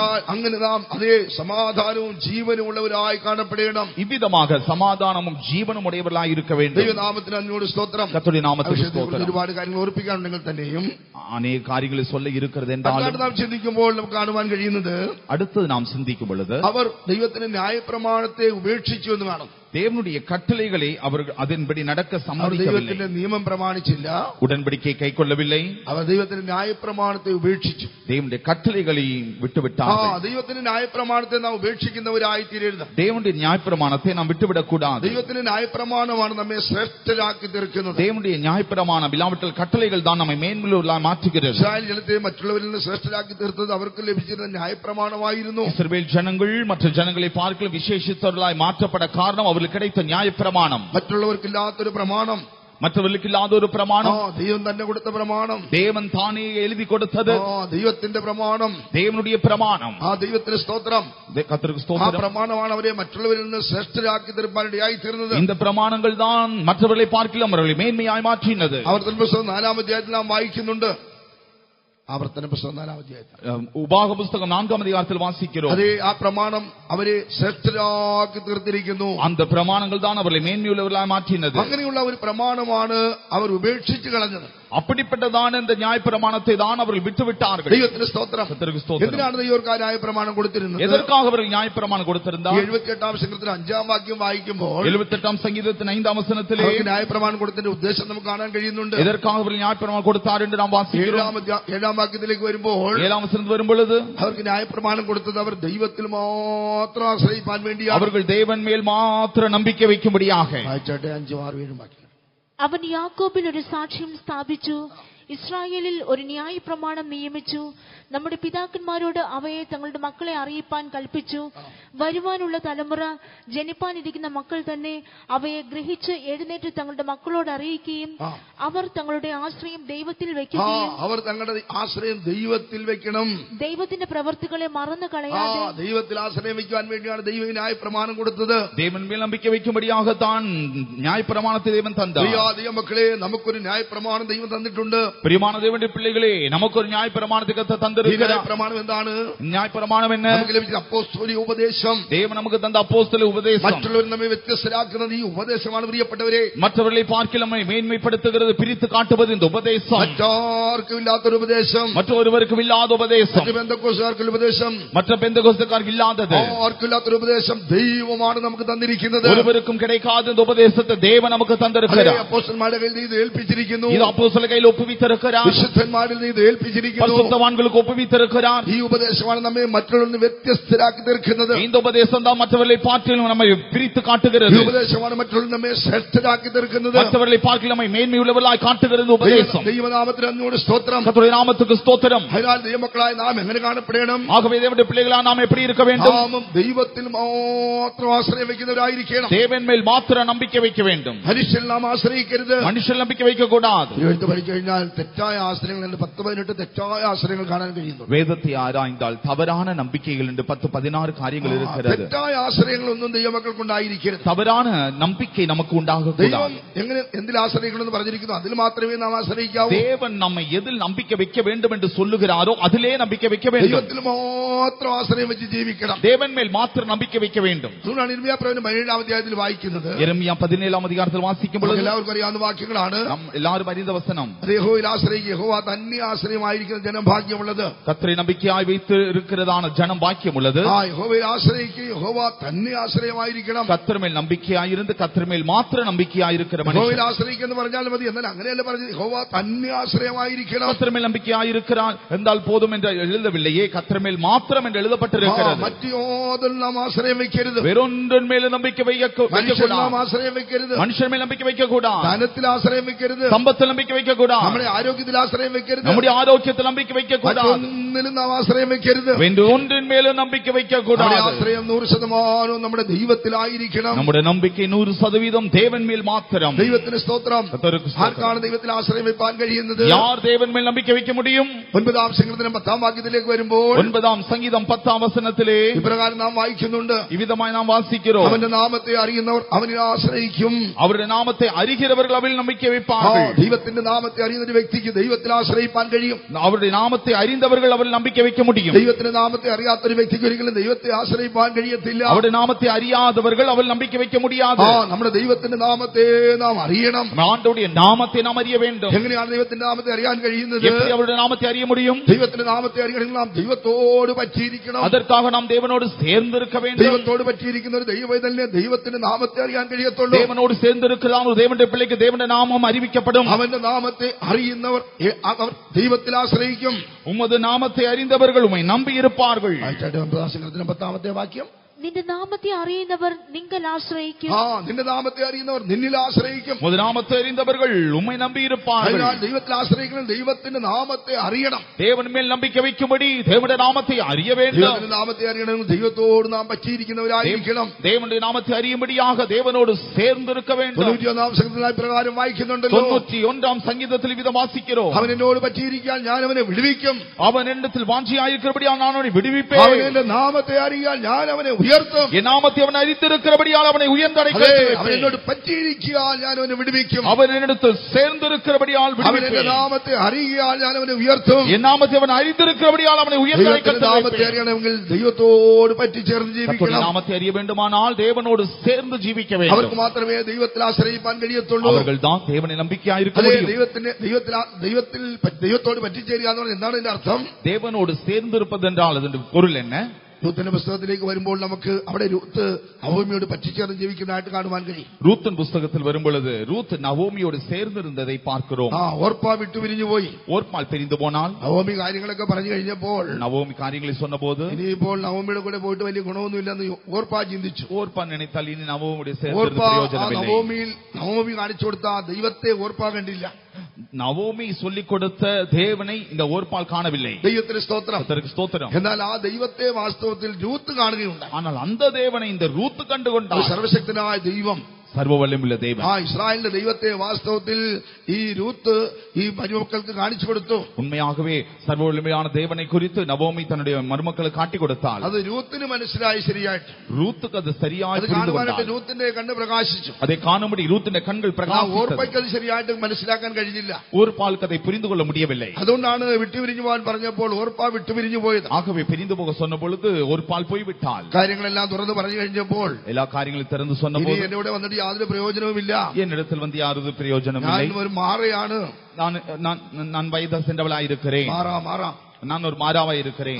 ഇപ്പോൾ ഞാൻ നവോമി ആയിരുന്നു, സന്തോഷമായിരുന്നാൽ ഇപ്പോൾ ഞാൻ മാറയായി മാറിയിരിക്കുകയാണ്. നവോമി ഇനിമയുള്ളവളായിരുന്നും இப்பொழுது நான் മാറാവായി ഒഴിഞ്ഞവളായി ഒന്നുമില്ലാത്തവളായിരിക്കുകയാണ്. ஒன்றுமில்லாத வெறுமையுள்ளவளாயிருக்கிறேன். ഒന്നുമില്ലാത്തവരെ പിൻപറ്റാൻ അങ്ങനെ എല്ലാവരും താല്പര്യപ്പെടത്തില്ല. ஒன்றுமில்லாதவர்களை பின்பற்ற எல்லாரும் விரும்ப மாட்டார்கள். ഒന്നുമില്ലാത്തവരോട് ആരാ പറ്റിച്ചേർന്ന് നിൽക്കുന്നത്? ஒன்றுமில்லாதவரோடு யார் சேர்ந்திருப்பார்கள்? ദൈവത്തിന് സ്തോത്രം. ധനവാന്മാരോടൊക്കെ പറ്റിച്ചേർന്ന് നിൽക്കുമല്ലേ? ധനവാന്മാരോടൊക്കെ ஐஸ்வர்யவான்களோடு சேர்ந்திருப்பார்கள். എന്തെങ്കിലുമൊക്കെ ലഭിക്കുമെങ്കിൽ അവരോട് പറ്റിച്ചേർന്ന് നിൽക്കും. ஏதாயிலும் கிடைக்குமானால் சேர்ந்திருப்பார்கள். ഒന്നുമില്ലാത്ത മനുഷ്യരോട് ആരാ പറ്റിച്ചേരുന്നത്? ஒன்றுமில்லாத மனிதரோடு யார் சேர்ந்திருப்பார்கள்? അങ്ങനെ പറ്റിച്ചേരാൻ താല്പര്യപ്പെടത്തില്ല. அவரோடு கூட சேர்ந்திருக்க பிரியமாட்டார்கள். ദൈവത്തിന് സ്തോത്രം. അതുകൊണ്ടാണ് ഓർപ്പ അങ്ങ് വിട്ടുപിരിഞ്ഞു പോയത്. ஆகவே தான் ஓர்பால் பிரிந்து சென்றார். എന്നാൽ നവോമിക്ക് ഒരു വെളിപ്പാട് കൊടുത്തിരുന്നു. ஆனால் அந்த ரூத்துக்கு தேவன் ஒரு வெளிப்பாடு നീ கொடுத்தார். ഒന്നുമില്ലാത്തവളോട് പറ്റിച്ചേർന്ന് നിന്നാൽ நீ ஒன்றுமில்லாதவளோடு சேர்ந்திருந்தால் അവൾക്കൊരു ദൈവമുണ്ട്. അവൾ കാണിച്ച ഒരു സർവശക്തനായ ദൈവമുണ്ട്. அவள் காட்டி கொடுத்ததான சர்வவல்லமையுள்ள தேவன் இருக்கிறார். അവളോട് പറ്റിച്ചേർന്നാൽ ആ ദൈവത്തോട് പറ്റിച്ചേർന്ന അനുഭവമാണ്. அவளோடு சேர்ந்திருப்பது தேவனோடு சேர்ந்திருப்பது போல. ദൈവത്തോട് പറ്റിച്ചേരുക എന്ന് പറയുമ്പോൾ ஆகவே தேவனோடு சேர்ந்திருக்கிறது என்று சொல்லும் பொழுது നവോമിയോട് പറ്റിച്ചേർന്നിരിക്കുന്ന അനുഭവമാണ്. நவோமியோடு சேர்ந்திருக்கிற அனுபவம். ഈ നവോമി കർത്താവിന്റെ ശുശ്രൂഷക്കാർക്ക് നെല്ലാണ്. இந்த நவோமி கர்த்தருடைய ஊழியர்களுக்கு நெல்லலாட்டம். ദൈവത്തിന് സ്തോത്രം. கர்த்தருக்கு ஸ்தோத்திரம். കർത്താവിന്റെ ശുശ്രൂഷകർക്ക് ഈ ലോകത്തിൽ ഒന്നും തന്നെ ഇല്ല. கர்த்தருடைய ஊழியர்கள் இந்த உலகத்தில் ஒன்றுமே இல்லை. ഒന്നുമില്ലാത്തവരോട് പറ്റിച്ചേർന്ന് നിൽപ്പാൻ എല്ലാവരും ആഗ്രഹിക്കത്തില്ല. ஒன்றுமில்லாதவரோடு சேர்ந்திருக்க எல்லாரும் விரும்புவதில்லை. വെളിപ്പാടുള്ളവർ ഒന്നുമില്ലാത്തവരോട് പറ്റിച്ചേർന്ന് നിൽക്കും. ஆனால் வெளிப்படுத்தல் உள்ளவர்கள் ஒன்றுமில்லாதவரோடு சேர்ந்திருப்பார்கள். കർത്താവിന്റെ വേലക്കാരുമായിട്ട് നാം ഒന്നായി കാണപ്പെടണം. ஆகவே கர்த்தருடைய ஊழியர்களுக்கு நாம் ஒன்றாய் சேர்ந்திருக்க வேண்டும். അങ്ങനെ പറ്റിച്ചേർന്ന് ജീവിക്കുന്നവർക്ക് മാത്രമേ അവന്റെ നാമത്തെ അറിയാൻ കഴിയത്തുള്ളൂ. அப்படி சேர்ந்திருக்கல் மாத்திரமே அவருடைய நாமத்தை அறிய முடியும். അതെ, അവർക്ക് അവന്റെ നാമം വെളിപ്പെട്ടുകൊണ്ടേയിരിക്കും. அவருடைய நாமம் வெளிப்பட்டுக் கொண்டே இருக்கும். അവർക്കാണ് ദൈവത്തിൽ ആശ്രയം വെച്ച് ജീവിപ്പാൻ കഴിയുന്നത്. அவர்கள் தான் தேவனில் நம்பிக்கை வைத்து ஜீவிக்க முடியும். അതിനാൽ നമുക്ക് ദൈവത്തോട് പറ്റിച്ചേർന്ന് ജീവിക്കുന്നവരായിരിക്കാം. ஆகவே நாம் தேவனோடு கூட சேர்ந்து ஜீவிப்போம். പലവിധമായ പ്രശ്നങ്ങൾക്ക് അകപ്പെട്ട് பலவிதமான பிரச்சனைகள் அகப்பட்டு നിരാശപ്പെട്ട് ഭാരപ്പെട്ട് ചിലപ്പോൾ ദൈവത്തിൽ നിന്ന് വിശുദ്ധന്മാരിലൊക്കെ അകന്നു ജീവിക്കുന്നവരായിരിക്കാം ഇന്ന് വചനം ശ്രവിക്കുന്നവർ. இந்த வசனம் கேட்டுக்கொண்டிருக்கிற அநேகர் நம்பிக்கை எழுந்தவர்களாக அதைரியப்பட்டவர்களாக தூரம் சென்றவர்களாக இருக்கலாம். ചില ചെറിയ ചെറിയ കാര്യങ്ങൾ മതി വിശുദ്ധന്മാരുമായിട്ട് അകന്നു പോകാനായിട്ട്. சின்ன பிரச்சனைகள் வந்தவுடன் தானே பலரும் தேவனுடைய பரிசுத்தவான்களை விட்டு தூரம் போய் விடுகிறார்கள். നിങ്ങളൊരു കാര്യം മനസ്സിലാക്കി, വിശുദ്ധന്മാരോട് അകന്നു പോകാതെ ദൈവത്തോട് അകന്നു പോവുകയാണ്. நீங்கள் ஒரு காரியத்தை புரிந்து கொள்ள வேண்டும். பரிசுத்தவான்களை விட்டு பிரிவது தேவனை விட்டு பிரிவது. വിശുദ്ധന്മാരോട് നാം ഐക്യപ്പെട്ടിരിക്കണം. பரிசுத்தவான்களோடு கூட ஐக்கியமாய் இருக்க வேண்டும். ഒന്നായി ചേർന്നിരിക്കണം. ஒன்றாய் சேர்ந்திருக்க வேண்டும். അവിടെയാണ് നാം ദൈവത്തോട് ചേർന്നിരിക്കുന്നത്. அங்குதான் தேவனோடு சேர்ந்திருக்கிறோம். അവിടെയാണ് നമുക്ക് ദൈവത്തിന്റെ നാമത്തെ അറിയുവാൻ കഴിയുന്നത്. அங்குதான் தேவனுடைய நாமத்தை நாம் அறிகிறோம். അവിടെയാണ് നമുക്ക് ദൈവത്തിൽ ആശ്രയം വെപ്പാൻ കഴിയുന്നത്. அங்குதான் தேவனை நாம் நம்பிக்கை வைக்கிறோம். ഈ രൂത്ത് നവോമിയോട് പറ്റിച്ചേർന്നു എന്നാണ് വായിക്കുന്നത്. இந்த ரூத் நவோமியோடு சேர்ந்திருந்தால் ഒരു വലിയ തീരുമാനം അവൾക്കുണ്ടായിരുന്നു. பெரிய ஒரு தீர்மானம் இருந்தது. എന്താണ് അവിടെ തീരുമാനം? ஒரு தீர்மானம் என்ன? നിന്റെ ജനം എന്റെ ജനം, உம்முடைய ஜனம் என்னுடைய ஜனம், നിന്റെ ദൈവം എന്റെ ദൈവം, உம்முடைய தேவன் என்னுடைய தேவன். നീ പോകുന്നിടത്ത് ഞാനും വരും, நீர் போகிற இடத்தில் நான் வருவேன், നീ മരിച്ചടക്കപ്പെടുന്നത് ഞാനും അടക്കപ്പെടും, நீர் மரித்து அடக்கமனப்படுகிற இடத்தில் நானும் அடக்கமனப்படுவேன். മരണത്താലല്ലാതെ നാം തമ്മിൽ വേർപിരികയില്ല.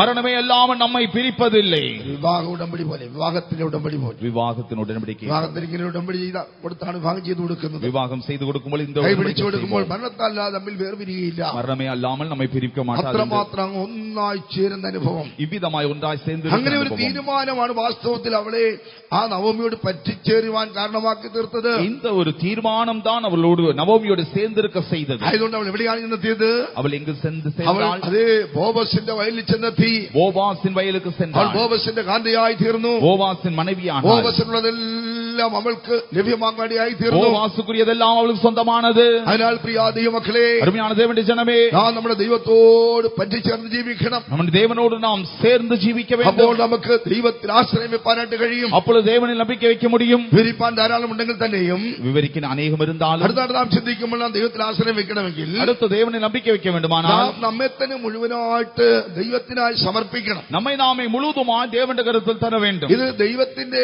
ശരീരമാണ്. ദൈവം വിലക്ക് വാങ്ങിയിരിക്കുകയാണ്. நம்முடைய சரீரம் தேவன் கிரயம் கொண்டு வாங்கினது. അതിനാൽ ഈ ശരീരത്തെ പൂർണ്ണമായിട്ടും അതേ യാഗപീഠത്തിൽ വെക്കണം. ஆகவே இந்த சரீரத்தை பலிபீடத்தில் வைக்க வேண்டும். അവർക്ക് മാത്രമേ ദൈവത്തിൽ ആശ്രയിപ്പാൻ കഴിയത്തുള്ളൂ. அவர்கள் மாத்திரம்தான் தேவனில் நம்பிக்கை வைக்க ഈ முடியும். ശരീരത്തെ നമ്മൾ അധികം സ്നേഹിക്കരുത്. இந்த சரீரத்தை நாம் அதிகம் நேசிக்க கூடாது. ദൈവഷ്ടം ചെയ്യാൻ ശരീരം നമുക്ക് ആവശ്യമാണ്. தேவசுத்தம் செய்ய சரீரம் வேண்டும். ശരീരത്തിലാണ് ദൈവഷ്ടം ചെയ്യേണ്ടത്. சரீரத்தில் தான் தேவசுத்தம் എന്നാൽ ഈ செய்வது. ശരീരത്തെ നമ്മൾ അമിതമായി സ്നേഹിപ്പാൻ പാടില്ല. ஆனால் அளவுக்கு அதிகமாக இந்த சரீரத்தை நேசிக்க ഈ கூடாது. ശരീരത്തിലാണ് നാം അതേ ദൈവത്തിന്റെ ഇഷ്ടം സമ്പൂർണ്ണമായി ചെയ്യേണ്ടത്. இந்த சரீரத்தில் தான் தேவசுத்தம் முழுமையாய் செய்ய അത് வேண்டும். സമ്പൂർണ്ണമായിട്ടും ഈ ശരീരത്തെ നാം യാഗപീഠത്തിൽ വെക്കണം. ஆகவே முழுவதுமாய் இதை பலிபீடத்தில் வைக்க வேண்டும். അവർക്ക് മാത്രമേ ദൈവത്തിൽ ആശ്രയം വെക്കുവാനായിട്ട് കഴിയത്തുള്ളൂ. அவர்கள் மாத்திரம்தான் தேவனில் நம்பிக்கை வைக்க முடியும். ഉദാഹരണമായിട്ട് പറഞ്ഞു കഴിഞ്ഞാൽ உதாரணமாய் சொன்னால் Shadrach Meshach Abednego Shadrach Meshach Abednego അവർ ദൈവത്തിൽ ആശ്രയം വെച്ചതിനെ കുറിച്ച് നാം ചിന്തിക്കുമ്പോൾ அவர்கள் தேவனில் நம்பிக்கை வைத்த காரியத்தை അവരുടെ சிந்தித்தால் ശരീരത്തെ അവർ അഗ്നിക്കായിട്ട് ഏൽപ്പിച്ചു കൊടുത്തു. அவர்கள் சரீரத்தை அக்னிக்கு ஒப்பு கொடுத்தார்கள். അതുകൊണ്ടാണ് അവർക്ക് ദൈവത്തിൽ ആശ്രയം വെപ്പാനായിട്ട് കഴിഞ്ഞത്. ஆகவே தான் அவர்கள் தேவனில் நம்பிக்கை வைக்க முடிந்தது. ആ ശരീരത്തെ ഏൽപ്പിച്ചു കൊടുത്തുകൊണ്ട് അവർക്ക് ദൈവത്തിൽ ആശ്രയിപ്പാൻ കഴിഞ്ഞു. அப்படி சரீரத்தை ஒப்பு கொடுத்து தேவனில் நம்பிக்கை வைத்தார்கள். ശരീരത്തെ ഏൽപ്പിച്ചു കൊടുക്കാതിരുന്നാൽ ഒരിക്കലും ദൈവത്തിൽ ആശ്രയിപ്പാൻ കഴിയില്ല. சரீரத்தை ஒப்பு கொடுக்காவிட்டால் தேவனில் நம்பிக்கை வைக்க முடியாது. അതുകൊണ്ടാണ് നെബൂഖദ്നേസർ രാജാവ് ഇപ്രകാരം പറയുന്നത്, ஆகவே தான் நேபுகாத்நேச்சார் இப்படி சொன்னார், അവർ ദൈവത്തിൽ തങ്കൽ ആശ്രയിക്കുകയും அவர்கள் தங்களில் நம்பிக்கை வைக்காமல் തങ്കൽ ആശ്രയിക്കുകയും ദൈവത്തിൽ ആശ്രയിക്കുകയും தேவனில் நம்பிக்கை வைத்து സ്വന്തം ദൈവത്തെ അല്ലാതെ മറ്റു ദൈവത്തെ സേവിക്കുകയോ ചെയ്യാതെ சொந்த தேவனை எல்லாம் மற்ற தேவனை சேவிக்காமல் തങ്ങളുടെ ശരീരത്തെ കൂടെ ഏൽപ്പിച്ചു കൊടുത്തു. தங்களுடைய சரீரத்தை ஒப்பு கொடுத்தார்கள். വായിച്ചടേ വേദഭാഗം വന്നു. തങ്ങൾ ആശ്രയിക്കുകയും സ്വന്തം ദൈവത്തെ അല്ലാതെ വേറൊരു ദൈവത്തെയും സേവിക്കുകയോ നമസ്കരിക്കുകയോ ചെയ്യാതെ രാജകൽപ്പന കൂടെ മറുത്ത് തങ്ങളുടെ ദേഹത്തെ ഏൽപ്പിച്ചു കൊടുത്തു. അതാണ് വിഷയം. அதுதான் காரியம். ദേഹത്തെ ഏൽപ്പിച്ചു കൊടുക്കണം. தங்களுடைய சரீரத்தை ஒப்பு கொடுத்தார்கள். എന്ന് പറയാണ്ട് ദേഹത്ത് തൊട്ട് പോരുന്ന എന്ന് പറയാറുണ്ട്. ചിലർ சொல்வார்கள் சரீரத்தை ദേഹത്ത് തൊട്ടാൽ കളി മാറുന്നു എന്ന് പറയാറുണ്ട്. തൊട്ട് പാർ വിഷയം മാറും. എന്ത് വേണേ പറഞ്ഞു, പക്ഷെ ദേഹത്ത് തൊട്ട് പോകരുത്. என்ன வேணா சொல்லிக்கணே தொடாதே. എല്ലാ പ്രിയ ദൈവമക്കളെ, ദൈവത്തിൽ ആശ്രയം വെക്കണേ, ദേഹത്തെ ഏൽപ്പിച്ചു കൊടുക്കണം. ஆனால் அருமையான தேவனுடைய ஜனமே, தேவனில் நம்பிக்கை வைக்கும்படி சரீரத்தை ஒப்பு கொடுக்க வேண்டும். ഏൽപ്പിച്ചു കൊടുക്കാത്തൊരു വ്യക്തിക്ക് ഒരിക്കലും ദൈവത്തിൽ ആശ്രയം വെക്കാൻ കഴിയത്തില്ല. சரீரத்தை ஒப்பு கொடுக்காத ஒரு தேவனுடைய பிள்ளை தேவனில் நம்பிக்கை வைக்க முடியாது. ദൈവത്തിന്റെ സ്തോത്രം. ഈ ദേഹത്തെ ഏൽപ്പിച്ചു കൊടുക്കാന്ന് പറയുമ്പോൾ அந்த சரீரத்தை ஒப்பு கொடுக்கிறது என்று சொல்லும்போது അത് ദൈവ സ്നേഹത്തെ വെളിപ്പെടുത്തുകയാണ്. தேவனுடைய அன்பை காட்டுகிறது. ദൈവ സ്നേഹമുള്ള വ്യക്തിക്ക് ദേഹത്തെ ഏൽപ്പിച്ചു കൊടുക്കാൻ കഴിയത്തുള്ളൂ. தேவனுடைய அன்புள்ளதான நபர் மாத்திரம்தான் சரீரத்தை ஒப்பு கொடுக்க முடியும். ദൈവ സ്നേഹം നമ്മെ നിർബന്ധിക്കുമ്പോൾ, தேவனுடைய அன்பு நம்மை நெருக்கி ஏவும்போது നമ്മുടെ ശരീരത്തെ യാഗമായി നാം സമർപ്പിക്കുന്നവരായിരിക്കും. നമ്മുടെ ശരീരത്തെ നാം ബലിയായി ഒപ്പ് കൊടുക്കുന്നവരായിരിക്കും. ദൈവത്തിനായിട്ട് ഏൽപ്പിക്കും. നമ്മുടെ ശരീരത്തെ ദേവസ്വത്തിനായി ഒപ്പ് കൊടുപ്പോ. ഒരിക്കലും ശരീരത്തെ നാം സ്നേഹിക്കത്തില്ല. ഒരു നാളും இந்த ശരീരത്തെ நேசிப்பதில்லை. ദൈവനാമത്തിന് നന്ദിയോടെ സ്തോത്രം. கர்த்தருடைய நாமத்துக்கு ஸ்தோத்திரம். എന്താണ് ഈ യൗവനക്കാർ പറയുന്നത്? இந்த വാലിബർ என்ன சொல்லுகிறார்கள்? അവിടെ അഗ്നി നെബൂഖദ്നേസർ കത്തിച്ച് അഗ്നി ഇങ്ങനെ കത്തി എരിഞ്ഞുകൊണ്ട് നിൽക്കുമ്പോൾ നെബൂഖദ്നേസർ മൂട്ടിനതാണ് അഗ്നി എരിഞ്ഞു കൊണ്ടിരുന്നപ്പോൾ അവരെന്താണ് പറയുന്നത്? അവർ என்ன சொன்னார்கள்? ഞങ്ങളുടെ ദൈവത്തിന് ഞങ്ങളെ വിടുവിപ്പാൻ കഴിയും. எங்களுடைய ஆண்டவருக்கு எங்களை தப்புவிக்க வல்லவர். മലയാളത്തിൽ വിടുവിപ്പാൻ കഴിയുന്നില്ല, വിടുവിക്കുന്നെങ്കിൽ വിടുവിക്കട്ടെ എന്നാണ് മലയാളത്തിൽ. മലയാളത്തിലെ തப்புവിത്താൽ തப்புവിക്കട്ടെ. ഞങ്ങളുടെ ദൈവത്തിന് ഞങ്ങളെ വിടുവിപ്പാൻ കഴിയും. എங்கள் தேவன் எங்களை தப்புவிக்க வல்லவராயிருக்கிறார். രാജാവിന്റെ കയ്യിൽ നിന്നും ഈ എരിയുന്ന തീച്ചുളയിൽ നിന്നും ഞങ്ങളുടെ ദൈവത്തിന് ഞങ്ങളെ വിടുവിപ്പാൻ കഴിയും. அவர் எரிகிற அக்கினி சூளைக்கும் ராஜாவாய் உம்முடைய கைக்கும் நீங்களாக்கி விடுவிப்பார். എന്താണ് നമ്മുടെ വിശ്വാസത്തെ അത് വെളിപ്പെടുത്തുന്നത്? നമ്മുടെ വിശ്വാസത്തെ കാട്ടുന്നത്. എന്താ ഞങ്ങളുടെ ദൈവത്തിന് കഴിയും. எங்களுடைய ஆண்டவருக்கு ഈ രോഗത്തിൽ ദൈവത്തിന് വിടുവിപ്പാൻ കഴിയും. இந்த வியாதியில் விடுவிக்க முடியும். ഈ ക്യാൻസറിൽ തന്നെ വിടുവിപ്പാൻ കഴിയും. இந்த கேன்சரில் விடுவிக்க முடியும். ഏത് പ്രശ്നത്തിൽ ദൈവത്തിന് വിടുവിപ്പാൻ കഴിയും. எந்த பிரச்சனையிலிருந்து விடுவிக்க முடியும். ദൈവനാമത്തിൽ അന്നോട് സ്തോത്രം. கர்த்தருடைய நாமத்துக்கு ஸ்தோத்திரம். നമ്മുടെ വിശ്വാസത്തെ വെളിപ്പെടുത്തുകയാണ്. നമ്മുടെ വിശ്വാസത്തെ കാട്ടുகிறது. അടുത്തായിട്ട് അവർ പറയുന്നത്, അടുത്തത് എന്ന് சொல்லுகிறார்கள், അഥവാ വിടുവിച്ചില്ലെങ്കിലും ഞങ്ങൾ രാജാവിന്റെ ദൈവത്തെ നമസ്കരിക്കുകയില്ല.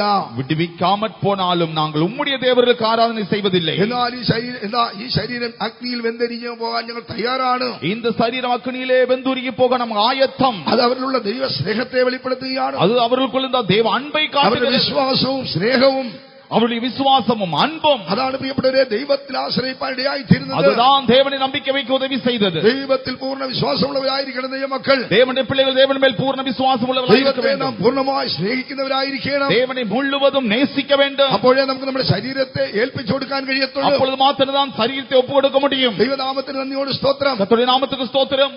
യോബിന്റെ ശരീരത്തെ തൊടാനായിട്ട് അവസാനമായിട്ട് അനുവദിച്ചത്. കടൈസിയാക യോബിൻ ശരീരം തൊടപ്പെടുമ്പടി ദൈവം അനുമതി. അവന്റെ മക്കളും അവന്റെ മൃഗസമ്പത്തും എല്ലാം നഷ്ടമായി പോയി. അവനുடைய മൃഗസമ്പത്തുകൾ എല്ലാം ഇളന്നു പോനാൽ പിള്ളകളും ഇളന്നു പോனால் അവന്റെ ഭക്തി അവൻ മുറുകെ പിടിച്ചുകൊണ്ടിരുന്നു. എന്താളും അവനുடைய ഭക്തിயை അവൻ പിടിച്ചുകൊണ്ടിരുന്നു. അവസാനമായിട്ട് സാത്താൻ വന്ന് ഇങ്ങനെ പറയുന്നുണ്ട്, കടൈസിയാ സാത്താൻ சொன்னான், ഇതൊന്നും കൊണ്ടല്ല, നീ അവന്റെ ശരീരത്തെ ഒന്ന് തൊട്ട് നോക്കുക, അവൻ നിന്നെ മുഖത്ത് നോക്കി ത്യജിച്ചു പറയും. നീ അവരുടെ ശരീരത്തെ തൊട്ട് പാരും പിൻപ് ഉമ്മை ദൂഷിத்து മറുതലിപ്പാൻ. തൊക്കിന് പകരം തൊക്കും. മനുഷ്യൻ തന്റെ ശരീരത്തിന് വേണ്ടി എന്ത് വേണേലും കൊടുക്കും. തോലുക്ക് ബദലായി തോലും മനിതൻ ശരീരത്തിന് ഈടാக എதையும் செலுத்துவாൻ. മനുഷ്യൻ തന്റെ ശരീരത്തെ സ്നേഹിക്കുന്നതിന് അവന്റെ പണം മുഴുവൻ, അവന്റെ വസ്തുവക മുഴുവൻ വേണേ വിറ്റെന്തിയും ശരീരത്തിൽ ജീവൻ നിലനിർത്താൻ വേണ്ടി ശരീരത്തെ സ്നേഹിക്കുന്നതിന് അതിനുവേണ്ടി സമർപ്പിക്കും. ശരീരത്തെ നേസിக்கிற മനിതൻ ശരീരത്തിൻ സുഖத்தை ജീവனை நிலைநிறுத்தும்படிக்கு சொத்து சம்பத்து தனக்குள்ள எல்லாவற்றையும் விட்டு தன் ஜீவனை பாதுகாப்பான். നമുക്കറിയാലോ 12 സംവത്സര രക്തസ്രാവമുള്ള സ്ത്രീ 12 வருடங்களாய் பெரும்பாடுள்ள ஸ்திரியை குறித்து அறிந்திருக்கிறோம். അവരുടെ വസ്തുവകളെല്ലാം വിറ്റെന്നാ പറയുന്നത്. തനക്കുണ്ടാன സമ്പത്ത് മുഴുവനും വിറ്റാൻ, മുഴുവൻ വിറ്റ് തന്റെ ശരീരത്തിന് ട്രീറ്റ്മെന്റ് ചെയ്യാൻ വേണ്ടി, തன்னுடைய സുഖത്തിற்காக, ആ ശരീരത്തോടുള്ള സ്നേഹം കൊണ്ടാണ് അങ്ങനെ ചെയ്തത്. ശരീരത്തിലുള്ളതാണ് അൻപിനാൽ അവൾ ചെയ്താൽ. ദൈവനാമത്തിനോട് സ്തോത്രം. സകലതും വിറ്റ്, എല്ലാം വിറ്റാൻ. തൊക്കിന് പകരം തൊക്ക്, തോലുക്ക് ബദലായി മനുഷ്യൻ തന്റെ ശരീരത്തിന് വേണ്ടി സകലതും കൊടുക്കും. മനിതൻ തൻ ശരീരത്തിൽ ഈടാக എதையும் കൈ നീട്ടി നീ ആ ശരീരത്തിൽ തൊട്ട് നോക്ക്. നോക്ക്. நீர் உம்முடைய விரலை நீட்டி அதை தொட்டு பாரும். അവൻ നിന്നെ മുഖത്ത് നോക്കി ത്യജിച്ചു പറയും. உம்முடைய முகத்தை நாம் தூஷிப்பான். ദൈവനാമത്തിന് അന്നോട് സ്തോത്രം.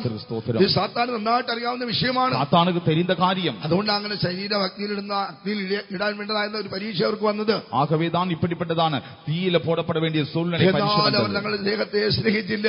என்றாலும் தங்கள் சரீரத்தை அவர்கள் நேசிக்கவில்லை. അവർ തങ്ങളുടെ ദേഹത്തെ പൂർണ്ണമായിട്ട് ഏൽപ്പിച്ചു കൊടുത്തു. അവർ தங்களுடைய சரீரத்தை பூர்ணமாய் ஒப்பு கொடுத்தார்கள். അതിനാൽ അവർക്ക് ദൈവത്തിൽ ആശ്രയിപ്പാൻ കഴിഞ്ഞു. ஆகவேதான் அவர்களுக்கு தேவன் நம்பிக்கை வைக்க முடிந்தது. ஆனால் പ്രിയ ദൈവമക്കളെ, ദൈവത്തിൽ ആശ്രയം വെക്കണമെങ്കിൽ, ஆகவே அருமையான தேவனுடைய ஜனமே, தேவனில் நம்பிக்கை வைக்க வேண்டுமானால் ജീവനെ സ്നേഹിക്കുന്നവരായി തീരരുത്. ஜீவனை நேசிக்கிறவர்களாய் இருக்க கூடாது. ജീവനെ സ്നേഹിക്കുന്നവൻ അതിനെ കളയുമെന്നാണ് തിരുവെഴുത്ത് ഓർപ്പിക്കുന്നത്. ஜீவனை நேசிக்கிறவன் இழந்து போவான்.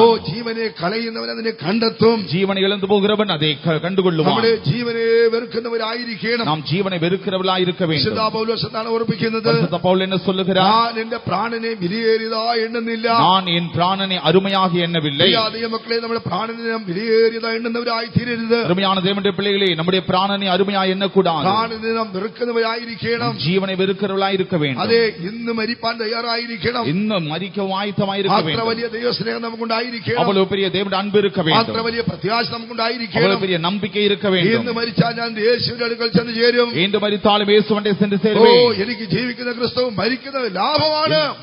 இயேசுதான் என்னுடைய ஜீவன், என்னை மரிப்பது எனக்கு லாபம். മരിക്കുന്നത് ലാഭമാണെന്ന് പറയുന്ന ദൈവമക്കൾ കരങ്ങൾ ഉയർത്തി ഹല്ലേലൂയ പറഞ്ഞാട്ടെ. അതെ, ജീവിക്കുന്ന ക്രിസ്തുവും മരിക്കുന്നത് ലാഭവും.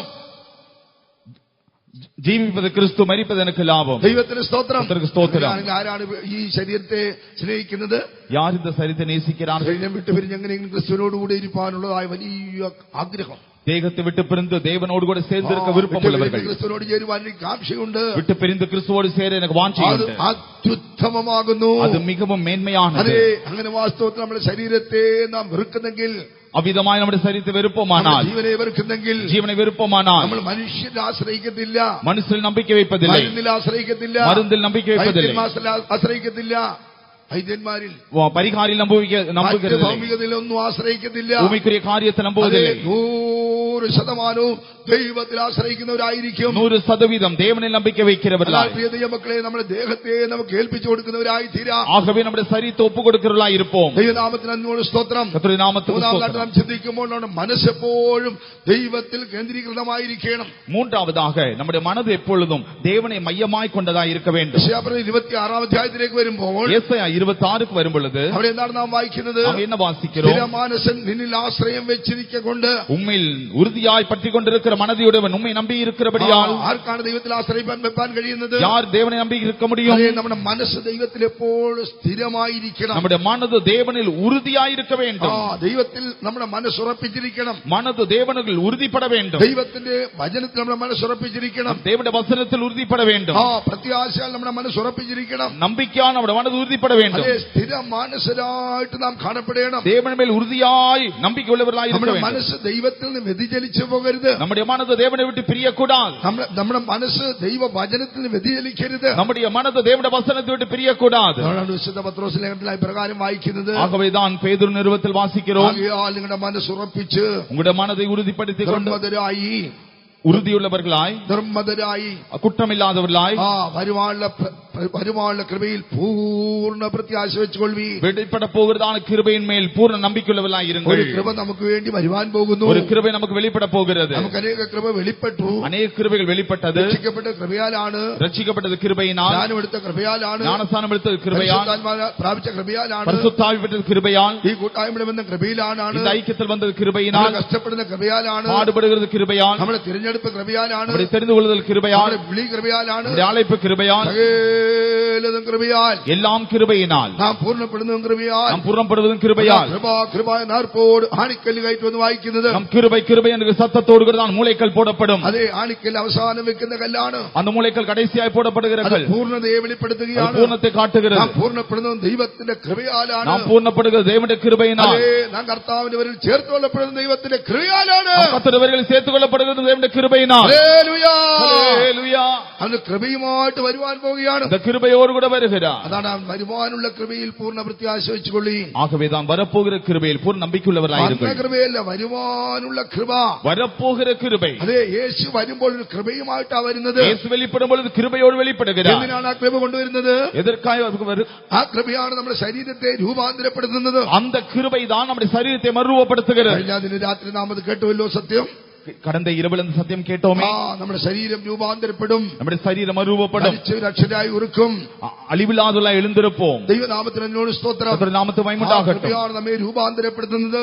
அந்த கிருபை தான் நம்மை மறுரூபப்படுத்துகிறது. ആ കൃപയിൽ നമ്മൾ പൂർണ്ണ പ്രത്യാശ വെച്ചുകൊള്ളണം. அந்த கிருபையை நாம் பூர்ண நம்பிக்கை வைக்க வேண்டும். അങ്ങനെ പ്രത്യാശ വെക്കണമെങ്കിൽ നമ്മുടെ മനസ്സുറപ്പിച്ചിരിക്കണം. அப்படி நம்பிக்கை வைக்க வேண்டுமானால் மனது உறுதிப்பட வேண்டும். മനസ്സുറപ്പിച്ച് ദൈവത്തിൽ ആശ്രയം വെക്കുന്നവരായിരിക്കണം. மனது உறுதிப்பட்டு தேவனில் நம்பிக்கை வைக்க வேண்டும். അവർക്ക് പൂർണ്ണ പ്രത്യാശയോടെ കൃപയ്ക്കായി കാത്തിരിപ്പാൻ കഴിയത്തുള്ളൂ. அவர்கள்தான் பூர்ண நம்பிக்கையோடு கிருபைக்கு காத்திருப்பார்கள். ആ കൃപയാണ് നമ്മെ രൂപാന്തരപ്പെടുത്തുന്നത്. அந்த கிருபை தான் நம்மை மறுரூபப்படுத்துகிறது. നമ്മുടെ ശരീര രൂപാന്തരത്തെ വെളിപ്പെടുത്തുകയാണ് കേട്ടോ. அது நம்முடைய சரீர மறுரூபத்தை സ്വഭാവം എപ്പോഴും എല്ലായ്പ്പോഴും ദൈനംദിനം അനുനിമിഷവും നമ്മൾ രൂപാന്തരപ്പെട്ടുകൊണ്ടേയിരിക്കും. ஆனால் அதுக்கு முன்பாகவே நம்முடைய சுபாவம் ஒவ்வொரு நாளும் மறுரூபப்பட வேண்டும். ദൈവത്തിന്റെ സ്തോത്രം. അതിനാണ് പരിശുദ്ധാത്മാവിനെ ദൈവം നമുക്ക് തന്നിരിക്കുന്നത്. அதற்காகத்தான் பரிசுத்தாவியை தேவன் தந்திருக்கிறார். പരിശുദ്ധാത്മാവിനെ പ്രാപിച്ചിരിക്കുന്ന നാം பரிசுத்தாவியை பெற்றதான நாம் പരിശുദ്ധാത്മാവിനാൽ ജഡത്തിലെ ക്രിയകളെ എല്ലാം മരിപ്പിക്കണം. ആ பரிசுத்தாவின் பலத்தினாலே சரீரத்தின் செய்கையை அழிக்க வேண்டும். പൈശാചികവും പ്രാകൃതവും ജഡികമായ സ്വഭാവങ്ങളിൽ നിന്നെല്ലാം വിടുവിക്കപ്പെടണം. பிசாசுக்குரிய ലൗകികமான காரியங்கள் மாம்சீகமான காரியங்கள் அழிக்க வேண்டும். അങ്ങനെ നമ്മുടെ സ്വഭാവം ദിവസവും രൂപാന്തരപ്പെട്ടുകൊണ്ടേയിരിക്കണം. அவ்விதமாய் நம்முடைய சுபாவம் ஒவ்வொரு நாளும் மறுரூபப்பட வேண்டும். 2 കൊരിന്ത്യർ 3:17-18 വാക്യങ്ങൾ വായിക്കുമ്പോൾ 2 கொரிந்தியர் 3:17-18 വാസിക്കും பொழுது വിശുദ്ധ പൗലോസ് എന്താണ് അവിടെ ഓർപ്പിക്കുന്നത്? பரிசுத்த பவுல் என்ன சொல்லுகிறார்? എന്നാൽ മൂടുപടം നീങ്ങിയ മുഖത്ത്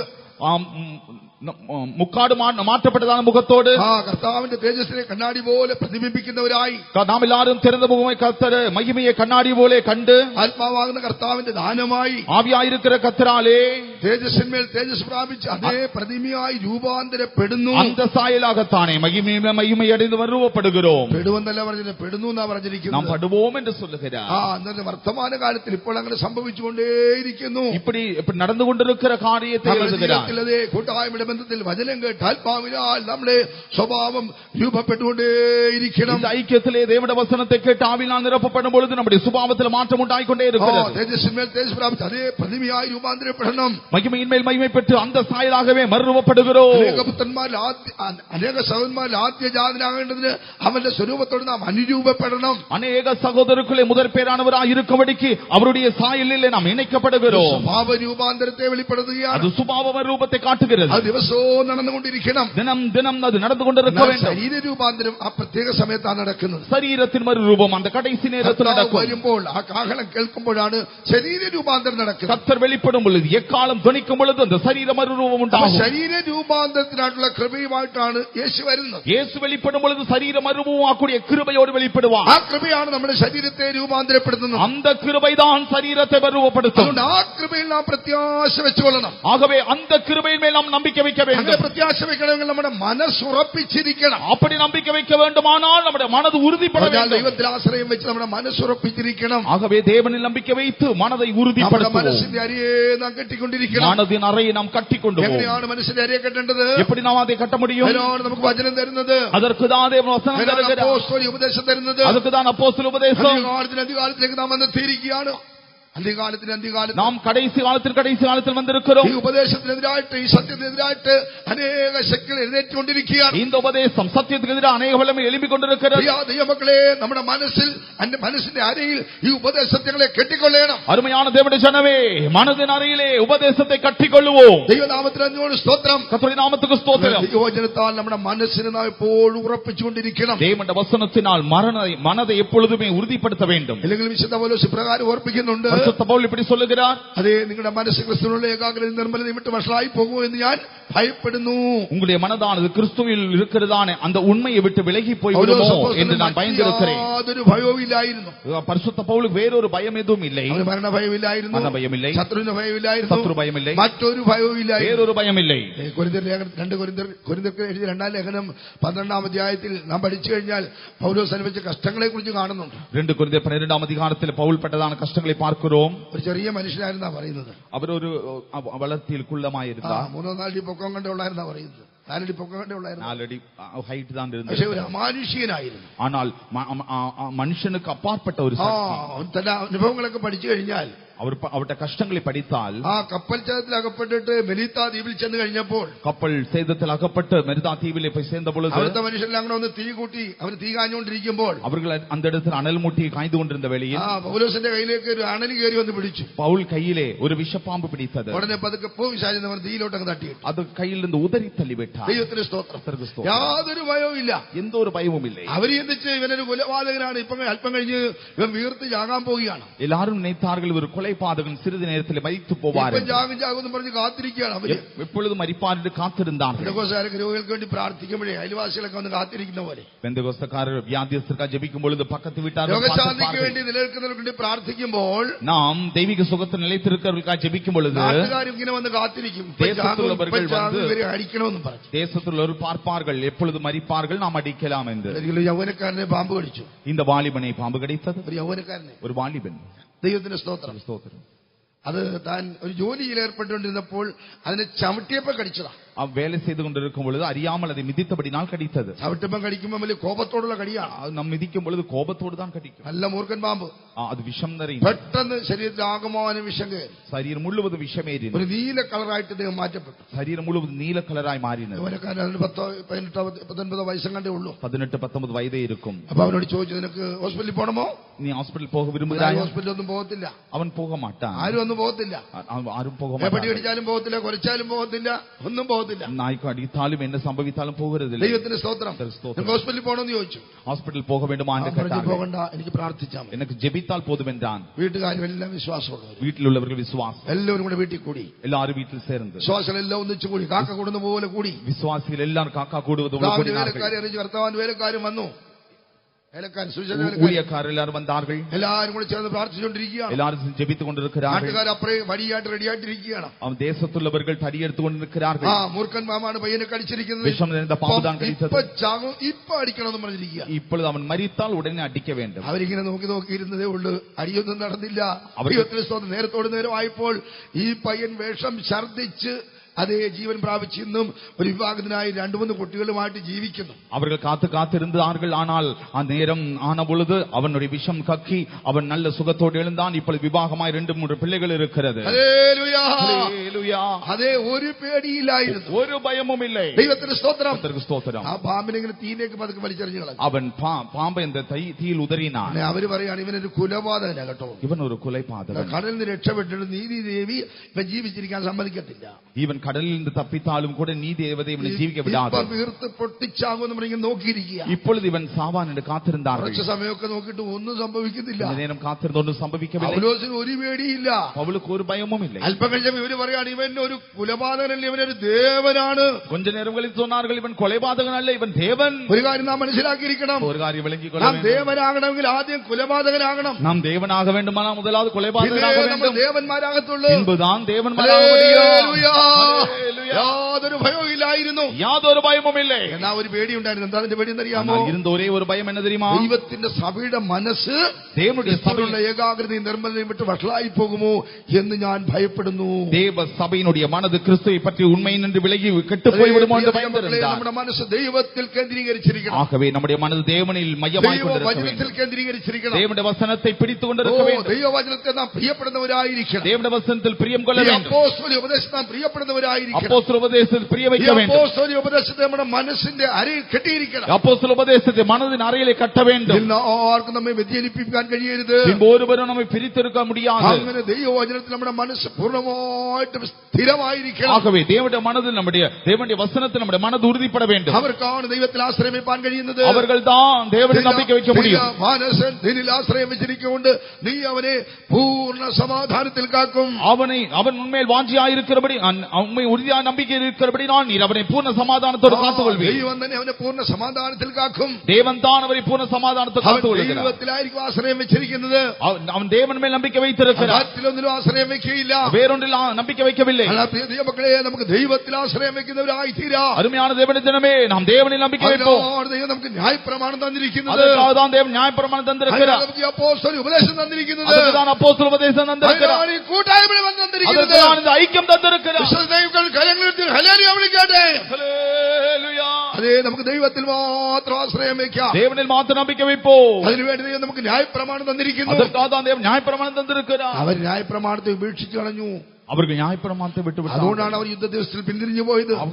அவர்கள் தோல்வியை ഈ தழுவினார்கள். ന്യായപ്രമാണം വെറുതെ ലഭിക്കുന്നൊന്നും അല്ല കേട്ടോ. இந்த நியாயப்பிரமாணம் சும்மா கிடைப்பதில்லை. 40 ദിവസം മോശ വെള്ളവും കുടിക്കാതെ ഭക്ഷണവും കഴിക്കാതെ സകല ബന്ധങ്ങളും വെടിഞ്ഞ് ദൈവമായിട്ടുള്ള ബന്ധത്തിൽ പോയിരുന്നപ്പോ ദൈവം കൊടുത്തതാണ്. மோசே 40 நாட்கள் தண்ணீர் குடிக்காமல் புசியாமல் உறங்காமல் தேவ சமூகத்தில் இருந்த பொழுது தேவன் தந்தது. 40 ദിവസം മലയുടെ മുകളിൽ പോയിരിക്കുകയാണ്. 40 നാட்கள் വെള്ളം കുടിച്ചിട്ടില്ല, தண்ணீர் குடிக்கவில்லை. ദൈവത്തിന് സ്തോത്രം. ഭക്ഷണം കഴിക്കുന്നില്ല, ஆகாரம் புசிக்கவில்லை. ദൈവമായിട്ടുള്ള ബന്ധത്തിലിരുന്നപ്പോൾ ദൈവം നൽകിക്കൊടുത്തതാണ്. தேவனோடு ஐக்கியத்தில் இருந்தപ്പോൾ ഈ അപ്പോസ്തോലിക ചുമ്മാ ഒന്നും കിട്ടിയതല്ലത്. தேவன் தந்ததான் அப்போஸ்தல உபதேசம். ഈ അപ്പോസ്തോലിക ഉപദേശം വിശുദ്ധന്മാർക്ക് ലഭിച്ചെങ്ങനെയെന്ന് അറിയാമോ? பரிசுத்தவான்களுக்கு இது எப்படி கிடைத்தது? തങ്ങളെ തന്നെ പൂർണ്ണമായിട്ടും ത്യാഗം ചെയ്തതിനാൽ, தங்களை பூர்ணமாய் தியாகம், തങ്ങളെ തന്നെ പൂർണ്ണമായിട്ടും വെറുത്തതിനാൽ, தங்களை പൂർണ്ണമായി വെറുത്തபடிയാൽ, തങ്ങൾ ഏതുമില്ലാത്തവരായി തീർന്നതിനാൽ, ஒன்றுமில்லாதவர்களாய் ഘോഷനായി തീർന്നതിനാൽ, ശിശുവിനെ പോലെ ആയി തീർന്നതിനാൽ, അങ്ങനെ ലഭിച്ച ഉപദേശമാണ് ഈ ഉപദേശം. அப்படி கிடைத்த உபதேசம் தான் ഈ വിശുദ്ധന്മാർക്ക് ഒരിക്കലായി ഫലമേൽപ്പിച്ച വിശ്വാസത്തിന് വേണ്ടി ദൈവമക്കൾ പോരാടുന്നവരായിരിക്കണം. பரிசுத்தவான்கள் ஒரு விசை ஒப்புவிக்கப்பட்டதான உபதேசத்துக்காக தேவ ஜனங்கள் போராட வேண்டும். ഈ വിശ്വാസത്തിന് വേണ്ടി നിലകൊള്ളുന്നവരായിരിക്കണം. இந்த விசுவாசத்தால் நிலைத்திருக்க வேண்டும். സത്യത്തിന് വേണ്ടി നിലകൊള്ളുന്നവരായിരിക്കണം. இந்த சத்தியத்துக்காக நிலைத்திருக்க வேண்டும். ഈ സത്യത്തിന് വേണ്ടി നിങ്ങൾ മരിക്കുന്നതാണ് ഞങ്ങൾക്ക് വലിയ സന്തോഷം. இந்த சத்தியத்துக்காய் மரிப்பது எங்களுக்கு அதிகம் சந்தோஷம். മരിക്കാനായിട്ട് ഒരുക്കുന്ന ശുശ്രൂഷയാണ് അപ്പോസ്തോലിക ശുശ്രൂഷ. இந்த சத்தியத்துக்காய் நீங்கள் மரிக்கும்படி உங்களை ஆயத்தப்படுத்துகிற ஊழியம் தான் அப்போஸ்தல ஊழியம். ഹല്ലേലൂയ. ഹല്ലേലൂയ. എന്നാൽ ഈ ഉപദേശത്തെ നിങ്ങൾ നിങ്ങളുടെ മനസ്സിന്റെ അരയെ കെട്ടിക്കൊള്ളണം. ஆகவே இந்த உபதேசத்தினால் மனதின் அறையை கட்டிக்கொள்ள வேண்டும். അവർക്ക് എപ്പോഴും ദൈവത്തിൽ ആശ്രയം ജീവിക്കാൻ കഴിയും. அவர்கள் எப்பொழுதும் தேவனில் நம்பிக்கை வைக்க முடியும். ദൈവത്തിന് സ്തോത്രം. ഇനി പല വിഷയങ്ങൾ അടുത്ത ഭാഗത്തേക്ക് പോകാം. அடுத்த अनेक காரியங்கள் இருந்தாலும் அடுத்த பகுதி செல்கிறேன். അടുത്തായിട്ട് ന്യായപ്രമാണം എന്ന് പറയുമ്പോൾ அடுத்தது நியாயப்பிரமாணம் എന്ന് சொல்லுമ്പോൾ അത് ദൈവ സ്നേഹത്തെ വെളിപ്പെടുത്തുകയാണ്. தேவனுடைய அன்பை காட்டுகிறது. മോശയുടെ ന്യായപ്രമാണം എന്ന് പറയുമ്പോൾ மோசேയുടെ நியாயப்பிரமாணம் അത് പകരത്തിന് പകരമാണ്. அது பலிக்கு பலி, പ്രതികാരം ചെയ്യുക. அது பலிக்கு பலி வாங்குறது. അതാണ് മോശയുടെ ന്യായപ്രമാണം. அதுதான் மோசே நியாயப்பிரமாணம். അത് ചെയ്യുന്നവൻ അതിനാൽ ജീവിക്കും.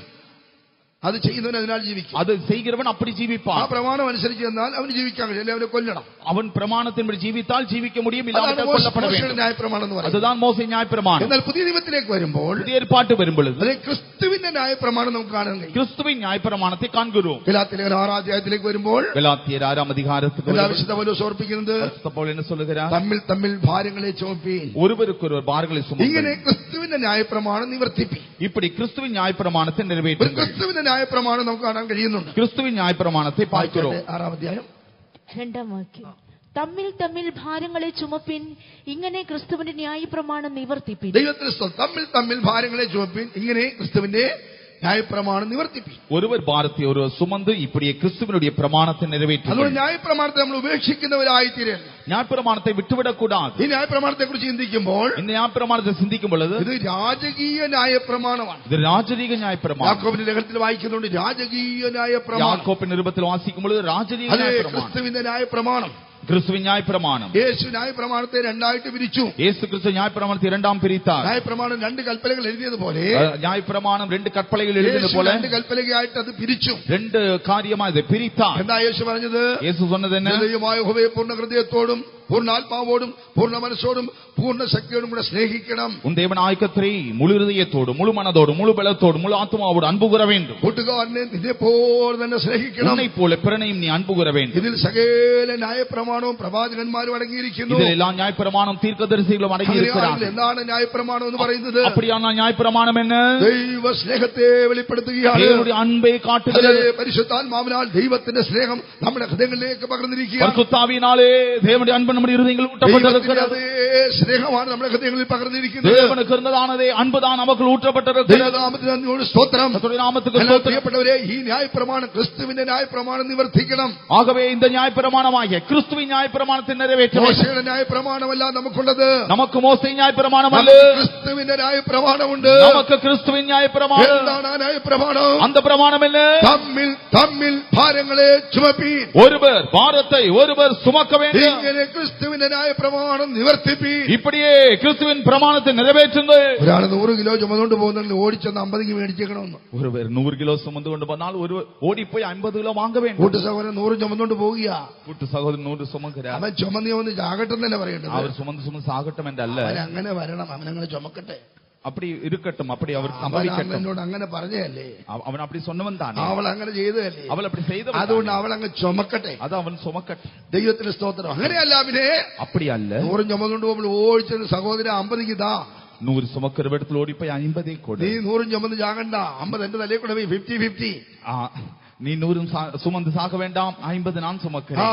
തമ്മിൽ തമ്മിൽ ഭാരങ്ങളെ ചുമപ്പീൻ, ஒருவருக்கொருவர் பாரத்தை ഇങ്ങനെ சுமப்பது. ക്രിസ്തുവിന്റെ ന്യായപ്രമാണം നിവർത്തിപ്പീൻ. இப்படி கிறிஸ்துவின் நியாயப்பிரமாணத்தை അതെ, ഈ நிறைவேற்றுங்கள். ന്യായപ്രമാണത്തെ ഉപേക്ഷിച്ചാണോ നിങ്ങൾ നടക്കുന്നത്? நீங்கள் இந்த நியாயப்பிரமாணத்தை ഈ விட்டுவிட்டால் நடக்கிறீர்கள். ന്യായപ്രമാണത്തെ ഉപേക്ഷിച്ചു കഴിഞ്ഞാൽ നിങ്ങൾക്ക് യുദ്ധ ദിവസത്തിൽ യുദ്ധം ചെയ്യാൻ കഴിയത്തില്ല. இந்த நியாயப்பிரமாணத்தை நீங்கள் விட்டுவிட்டால் யுத்த நாளிலே யுத்தம் செய்ய முடியாது. നിങ്ങൾക്ക് ആൺകുട്ടിയായി തീരാൻ കഴിയത്തില്ല. நீங்கள் ആൺ പിള്ളയായി മാറ முடியாது. സിംഹാസനത്തിൽ പോകാൻ കഴിയത്തില്ല. சிங்காசனத்துக்கு போக முடியாது. സിംഹാസനത്തിൽ പോകണമെങ്കിൽ சிங்காசனத்துக்கு போக வேண்டுமானால், ஆண் பிள்ளையாய் மாற வேண்டுமானால், ന്യായപ്രമാണത്തെ മുറുകെ പിടിക്കുന്നവരായിരിക്കണം. இந்த நியாயப்பிரமாணத்தை உறுதியாய் பிடிக்க ഈ வேண்டும். ന്യായപ്രമാണത്തെ സ്നേഹിക്കുന്നവരായിരിക്കണം. இந்த நியாயப்பிரமாணத்தை நேசிக்க ഈ வேண்டும். ന്യായപ്രമാണത്തെ പ്രിയപ്പെടുന്നവരായിരിക്കണം. இந்த நியாயப்பிரமாணத்தில் பிரிய வைக்க ഈ வேண்டும். ന്യായപ്രമാണത്തിൽ സന്തോഷിക്കുന്നവരായിരിക്കണം. இந்த நியாயப்பிரமாணத்தில் சந்தோஷப்பட ഈ வேண்டும். ന്യായപ്രമാണത്തെ രാപ്പകൽ ധ്യാനിക്കുന്നവരായിരിക്കണം. இந்த நியாயப்பிரமாணத்தை இரவுகள் தியானிக்க வேண்டும். തമ്മിൽ തമ്മിൽ ഭാരങ്ങളെ ചുമപ്പീൻ. ஒருவர் பாரத்தை ஒருவர் சுமங்கள். മൂലഭാഷയിൽ ഇങ്ങനെയാണെന്നാ പറഞ്ഞിരിക്കുക. മൂലഭാഷയിൽ மூல பாஷையில் ഒരു മനുഷ്യൻ ഇങ്ങനെ നടന്നു പോകുന്ന വഴിക്ക് യാദൃച്ഛ്യാ വീണ് കാലൊടിഞ്ഞാൽ ஒரு നമ്മൾ மனிதன், കണ്ടു കഴിഞ്ഞാൽ ഓടിച്ചെന്ന് എന്ത് ചെയ്യണം? വെച്ച് കെട്ടണം. மூல பாஷையில் இப்படி எழுதப்பட்டிருக்கிறது, ஒருவன் நடந்து போகிறதான வழியிலே அவன் விழுந்து அவன் காலிலே அடிபடுமானால் ஓடி போய் அதை கட்டு. യാദൃച്ഛ്യാ, മനഃപൂർവ്വമല്ല കേട്ടോ, യാദൃച്ഛ്യാ വീണ് കഴിഞ്ഞാൽ ഓടിച്ചെന്ന് എന്ത് ചെയ്യണം? വെച്ച് കെട്ടണം. தற்செயலாக அவன் விழுந்து விட்டால் ஓடி போய் வைத்து கட்ட வேண்டும். അല്ല, അവന്റെ കാലൊടിഞ്ഞ് അവിടെ കിടക്കട്ടെന്നല്ല പറയേണ്ടത്. காலொடிந்து கிடக்கட்டும் என்றல்ல, അവൻ അങ്ങനെ വീഴേണ്ടത്, അവിടെ കിടന്നോട്ടെ എന്നല്ല പറയേണ്ടത്. அவன் விழ வேண்டியதுதான் ഈ என்று സ്നേഹം சொல்லுகிறார். സ്നേഹം എന്ത് ചെയ്യും? നിർബന്ധിക്കും. இந்த അன்பு நெருக்கியது. ക്രിസ്തുവിന്റെ സ്നേഹം ഞങ്ങളെ നിർബന്ധിക്കും. கிறிஸ்துவின் அன்பு எங்களை ഇതിനകത്തൊരു പവറുണ്ട്. ഈ நெருக்கியது. സ്നേഹത്തിനകത്ത് ഒരു ജീവൻ, இந்த അൻபிலே ഈ ஒரு സ്നേഹം வல்லமை നമ്മെ இருக்கிறது. അവിടേക്ക് കൊണ്ടുചെല്ലും. இந்த அன்பு நம்மை அங்கு கொண்டு ആ செல்லுகிறது. ശമരിയക്കാരൻ വന്നതുപോലെ அந்த சமாரியாக்காரன் வந்தது போல പ്രാണനായി കിടക്കുന്ന മനുഷ്യന്റെ അടുക്കിലേക്ക് കുറ്റം- ന്യായപ്രമാണം കടന്നുപോയി കളഞ്ഞു. குற்றுயிராய் கிடக்கிற மனிதனை கடந்து நியாயப்பிரமாணம் போய்விட்டது. രണ്ടുപേരും വന്നു. ഒന്ന് പുരോഹിതനും വന്നു, ഒന്ന് ലേവ്യനും വന്നു. ஆசாரியன் வந்தான், லேவியன் வந்தான். ഒന്ന് മനസാക്ഷിയത്തെയും മറ്റൊന്ന് ന്യായപ്രമാണത്തെ വെളിപ്പെടുത്തുക. ஒரு மனசாட்சி காலத்தையும் நியாயப்பிரமாண காலத்தையும் காட்டுகிறது. രണ്ടുപേരും കടന്നുപോയി കഴിഞ്ഞു. 2 பேர் கடந்து போனார்கள். അവരുടെ പ്രമാണം, അവരോട് അടുക്കരുന്നുള്ള പ്രമാണം ഉണ്ട് അവർക്ക്. அவர்களுக்கு கிட்ட சேரக்கூடாது என்ற பிரமாணம் உண்டு. ആ പ്രമാണപ്രകാരം അവരങ്ങ് പോവുകയാണ് നോക്കാതെ. அவர்கள் அந்த பிரமாணத்தின்படிக்கு பார்க்காமல் போகிறார்கள். ശമരിയൻ വന്നു. ஆனால் நல்ல சமாரியன் ഒരു வந்தான், പുരജാതിക്കാരൻ വന്നു. பிரஜாதிகாரன் வந்தான். ദൈവത്തിന് സ്തോത്രം. கர்த்தருக்கு ஸ்தோத்திரம். ശമരിയൻ ദൂരത്ത് വെച്ച് കണ്ടപ്പോഴേ മനസ്സലിഞ്ഞു. அந்த சமாரியாக்காரன் தூரத்திலே கண்டபொழுது மனதுருகினான். അടുത്ത് ചെന്നിട്ട് கிட்ட வந்து എണ്ണയും വീഞ്ഞും പകർന്ന് எண்ணெயும் திராட்சை അവന്റെ ஊற்றி മുറിവുകളെ കെട്ടി காயங்களை கட்டி അവനെ വാഹനമൃത്തിൽ കയറ്റി சொந்த வாகனத்தில் ஏற்றி അവനെ വഴിയമ്പലത്തിൽ കൊണ്ടുചെന്നു. சத்திரத்தில் கொண்டு போய் விட்டு സത്രക്കാരന്റെ 2 വെള്ളിക്കാശ് എടുത്ത് കൊടുത്തു. சத்திரகாரத்தில் 2 காசை கொடுத்து ഇവനെ രക്ഷ ചെയ്യണം. இவனை பாதுகாக்க வேண்டும். എന്തെങ്കിലും അധികം ചെലവിട്ടാൽ அதிகம் செலவானா ഞാൻ മടങ്ങി വരുമ്പോൾ തന്നുകൊള്ളാം. நான் திரும்ப வரும்பொழுது கொடுக்கிறேன். പ്രിയപ്പെട്ടവരെ, ഇതാണ് കാൽവരി സ്നേഹം. இதுதான் கல்வாரி அன்பு. ഇതാണ് യേശുവിന്റെ സ്നേഹം. இதுதான் இயேசுவின் அன்பு. ഇതാണ് ക്രൂശിലെ സ്നേഹം. இதுதான் சிலுவையின் அன்பு. ഹല്ലേലൂയ. ஹல்லேலூயா. തമ്മിൽ തമ്മിൽ ഭാരങ്ങളെ ചുമപ്പി. ஒருவர் பாரத்தை ஒருவர் சுமந்து ഇങ്ങനെ ക്രിസ്തുവിന്റെ ന്യായപ്രമാണം നിവർത്തിപ്പി. இப்படி கிறிஸ்துவின் நியாயப்பிரமாணத்தை நிறைவேற்றுங்கள். ന്യായപ്രമാണത്തെ ഉപേക്ഷിച്ച് നടക്കുന്നവരായി തീരരുത്. நியாயப்பிரமாணத்தை விட்டு விட்டு ദൈവം நடக்கக்கூடாது. നമുക്ക് രാജകീയ ന്യായപ്രമാണം തന്നിരിക്കുന്നു. தேவன் நமக்கு ராஜரீக நியாயப்பிரமாணத்தை രാജാക്കന്മാരാണ്, ராஜாக்கள், പുരോഹിതന്മാരാണ്, ஆசாரியர்கள். അതിനാൽ ഈ രാജകീയ ന്യായപ്രമാണത്തെ നമ്മൾ ഉപേക്ഷിക്കുന്നവരായി തീരരുത്. ஆகவே இந்த ராஜரீக நியாயப்பிரமாணத்தை நாம் விட்டுவிடக் கூடாது. ഈ ക്രിസ്തുവിന്റെ ന്യായപ്രമാണത്തെ നമുക്ക് മുറുകെ പിടിക്കുന്നവരായി തീരാം. கிறிஸ்துவின் பிரமாணத்தை உறுதியாய் பிடிப்போம். തെസ്സലോനിക്കർക്ക് എഴുതിയ 1-ാം ലേഖനം தெசலோனிக்கர்கள் எழுதிய 1-ാം நிருபம் അതിന്റെ 3-ാം അധ്യായം 3-ാം அதிகாரம் അവസാന വാക്യത്തിലേക്ക് വരുമ്പോൾ ഇപ്രകാരം വായിക്കുന്നുണ്ട്. கடைசி வசனத்தில் இப்படி வாசிக்கிறோம். അതെ, നിങ്ങൾക്ക് ഞങ്ങളോട് സ്നേഹം വർദ്ധിക്കുന്ന പോലെ ഞങ്ങൾക്ക് നിങ്ങളോട് സ്നേഹം വർദ്ധിക്കുന്ന പോലെ നിങ്ങൾക്ക് തമ്മിലും. ഞാൻ വായിച്ചോട്ടെ വാങ്ങുന്നു. എന്നാൽ ഞങ്ങൾക്ക് നിങ്ങളോടുള്ള സ്നേഹം വർദ്ധിക്കുന്നത് പോലെ കർത്താവ് നിങ്ങൾക്ക് തമ്മിലും എല്ലാവരോടുമുള്ള സ്നേഹം വർദ്ധിപ്പിച്ച് നിങ്ങൾക്ക് തമ്മിലും. ആരാ കവിയുമാറാക്കുകയും വിശ്വാസികളായ ദൈവമക്കൾ തമ്മിൽ? விசுவாசிகளாய் தேவனுடைய തമ്മിൽ കണ്ട பிள்ளைகள் കീരിയും പാമ്പോ വരുത്. ஒருவரும் கீரியும் பாம்பு இருக்கக்கூடாது. ആരംഭകാലമൊക്കെ തമ്മിൽ കണ്ടാലാണ് അയ്യോ ഭയങ്കര സ്നേഹമായിരുന്നു. பார்க்கும்போது மிகுந்த ஒரு அன்பு. എന്നാൽ കടിച്ചതിനാണോ സ്നേഹം ഉണ്ടായത്? കടിച്ചതിനാണോ സ്നേഹം? கடித்து பட்சிக்கும்படியாக அன்பு. ഇന്നാ കടിച്ച് കീറാനുള്ള സ്നേഹമാണ്. இது கடித்து தின்பும்படியான அன்பா? കടിച്ച് കീറാനുള്ള സ്നേഹം. கடிச்சு கீறும்படியாக. ദൈവത്തിന് സ്തോത്രം. ഞങ്ങൾക്ക് നിങ്ങളോടുള്ള സ്നേഹം വർദ്ധിക്കുന്ന പോലെ. ആരാ ഞങ്ങൾ? ഞങ്ങൾ കർത്താവിന്റെ വേലക്കാരാണ്. കർത്താവിന്റെ വേലക്കാരായ ഞങ്ങൾക്ക് നിങ്ങളോടുള്ള സ്നേഹം വർദ്ധിക്കുന്ന പോലെ നിങ്ങൾക്ക് തമ്മിലും. கர்த்தருடைய ஊழியர்களாகிய நாங்கள் உங்களிடத்தில் வைத்திருக்க அன்பு கொப்பாய் நீங்கள் ஒருவரிடத்தில் ஒருவர் வைக்கும் அன்பில் பெருக வேண்டும். തമ്മിലും സ്നേഹം വർദ്ധിപ്പിച്ച് കവിയുമാറാകണം. എന്നാൽ ഞങ്ങൾക്ക് നിങ്ങളോടുള്ള സ്നേഹം വർദ്ധിക്കുന്നത് പോലെ കർത്താവ് നിങ്ങൾക്ക് തമ്മിലും എല്ലാവരോടുമുള്ള സ്നേഹം, എല്ലാവരോടും, കുറച്ച് പേരോട് മാത്രമല്ല, ചിലരുടെ സ്നേഹമോ ഭയങ്കര സ്നേഹമാണ്, ചില സ്നേഹിക്കത്തില്ല. നിങ്ങൾക്ക് എല്ലാവരോടുമുള്ള സ്നേഹം വർദ്ധിപ്പിച്ച് കവിയുമാറാക്കുകയും ഇങ്ങനെ നമ്മുടെ കർത്താവായ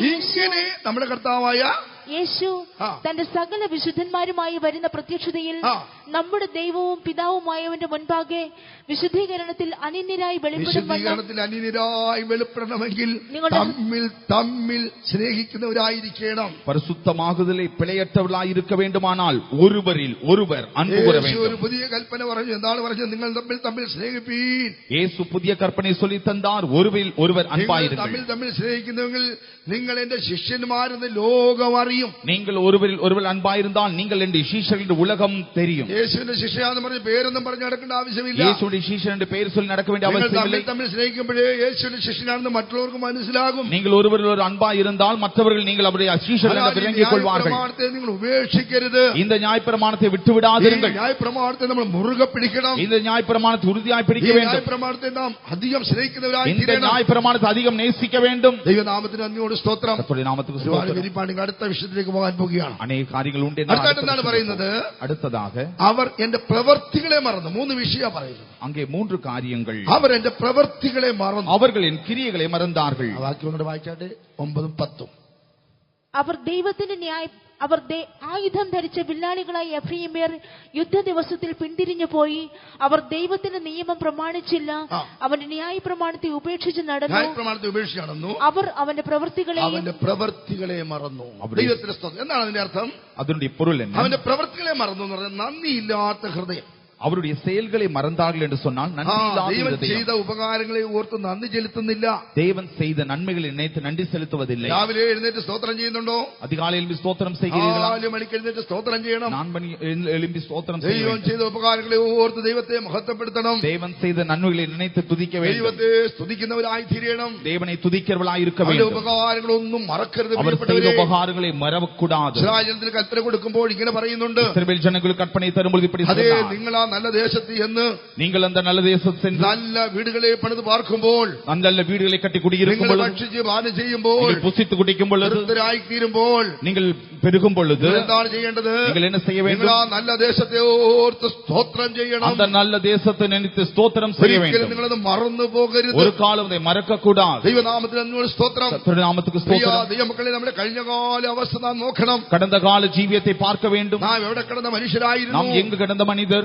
ദൈവത്തിന് സ്തോത്രം. കർത്താവിന് സ്തോത്രം. നമ്മെ ഈ അനുഭവത്തിലേക്ക് ദൈവം കൊണ്ടുവന്നില്ലേ? இந்த അനുഭവത്തെ ദൈവം നമ്മെ കൊണ്ടുവന്നാരേ? ദൈവം നമ്മെ ഇത്രത്തോളം ഉയർത്തിയില്ലേ? இந்த அளவு ദൈവം ഉയർത്തിനാരേ? ദൈവം നമ്മെ ഇത്രത്തോളം മാനിച്ചില്ലേ? இந்த அளவு ഗണം ചെയ്താരേ? നമുക്ക് വീട് തന്നില്ലേ? വീട് തന്നാരേ? നമുക്ക് സ്ഥലം തന്നില്ലേ? ഇടം തന്നാരേ? നല്ല കുഞ്ഞുങ്ങളെ തന്നില്ലേ? കുഴന്തകളെ തന്നാരേ? വിവാഹം തന്നില്ലേ? വിവാഹം തന്നാരേ? വാഹനം തന്നില്ലേ? വാഹനം തന്നാരേ? ഉദ്യോഗം തന്നില്ലേ? വേലൈ തന്നാരേ? എത്ര പേര് ചിന്തിക്കുന്നുണ്ട്? എത്ര പേര് നിனைக்கிறீர்கள்? എന്റെ വീട് കൊണ്ടാക്കിട്ടെന്നൊക്കെ ചിലരുടെ ചിന്താഗതി. എന്റെ തിരമയിനാൽ വന്നേ. ഞാൻ ആലോചിച്ച കാര്യങ്ങളൊക്കെ കൈകാര്യം ചെയ്തുകൊണ്ടാണ് ഇതെല്ലാം ഉണ്ടായിരുന്ന ചിലർ ചിന്തിക്കുന്നത്. ഇതെല്ലാം ദൈവം തന്നതാണ്. എല്ലാം ദൈവം തന്നത്. ദൈവം തന്നത്. എല്ലാം ദൈവം തന്നത്.